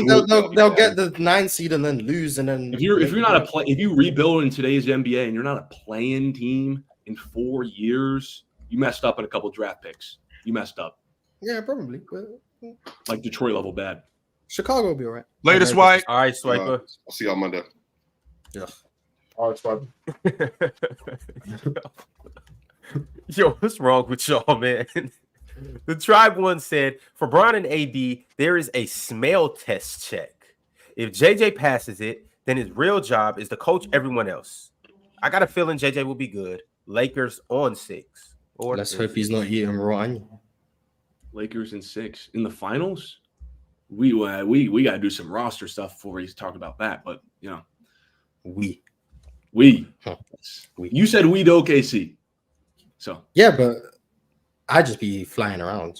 I've been in Los Angeles since 2018, bro. I've been in Los Angeles since 2018. So hey, I've been in Houston since 2022. Are you in Houston anymore? And 2022 is not 2018. I'm still Houston's still my team. OKC just my second team. Okay. Yeah. And then Philly's my first. In his defense, Casual, that's not really a long flight. That's what I got. That's an hour flight. Houston to OKC? Not too bad. Like hour 15 minutes. That's not probably an hour, yeah. Yeah, nice. Marcus Fleming said, why did Stephen A say the Lakers are better than the Celtics? Because they've been to the finals more. ... But then says Jordan is better because 6-0 over 4-6. Why are you asking us why Stephen A said that? Yeah, I don't know why Stephen A said it. I agree that the Lakers could be better than Boston, but I wouldn't use more finals appearance as like the main point. I just don't think he thought of the implications of what he said when he said it. That's what it was. I just don't think he thought. The Celtics have 3 team photos on colored pictures, so you should just use that instead. They have color in 76. Yeah, but their team official photo in 81 was in black and white. It was on the NBA. It was on the NBA Instagram. Like 90% of their championship team photos were in black and white. Nah, they were being cheap in the 80s. That's crazy. Speaking of cheap, Alan L said $5 actually. L Ox, L Dub. Go. Whoa, $5. 5 smack dookies. Oh my god! If you just gonna look down on $5, hey, whole smack dookies. I'll take it. I'm not about to look down on $5, man. $5. This is my second time on this show in like 2 weeks, and there's like 8 super chats I see that say L Ox. What's wrong with Ox, bro? It's from Illinois. If you're around here long enough and you listen to Josh Hart over SGA enough times, whoa, that only happened once. Yeah, whoa, too many times. Who was that a debate? Like 2019? 2 days ago. It was but hold on, no, Mars, relax, because it first was team right. I'm about to throw another 10%. Casual. Hold on. Okay, I got you. Let me hear you. The topic wasn't who's better between SGA and Josh Hart. We were ranking who had a better playoffs, and I thought that Josh Hart, had the better playoffs. See, that's why you get out-ox. No. That's just what I said. That's what I said. It doesn't have to be a fact. I thought SGA was the best player on the court with Luka. That's cool. I'm not trying to debate with you. Yeah, but he thinks cool. Luka's what I'm saying is I had him in the ranking. No big deal. I didn't say I was right. But Josh Hart's like 12 rebounds. And I thought that more Josh valuable Hart was than impact. SGA's like 30 to 40 points. Could we say that Josh Hart was the most impactful player in that Philadelphia series with Joel Embiid on the floor? No, because Jalen Brunson was more impactful than him. Yo, Casual. You about to join us on playback? He was a king in his role. Yeah. How do I do that? You go to playback.tv. You join the Players' Choice room and you request to come up on the stage, and I will bring you up there. You make your life so difficult. Oh, he really is, isn't he? Isn't he? I don't have a playback account. Okay, listen. You see in the private chat on StreamYard, I pasted the link. Click it. There you go. I'm gonna send it to you. I just sent it. Well, you just put it in the chat. Yeah, you have the private chat. The StreamYard. Yeah. Oh, the one on StreamYard. Yeah, I thought you were talking about our Telegram group chat, Mars, that everybody needs to join. This man's trying to act like he's doing good segues. It's crazy. Man, you guys join the Telegram group chat so you could join playback. But we're going to playback now. It's a couple more super chats. I'll read them over there. We'll make my account like this.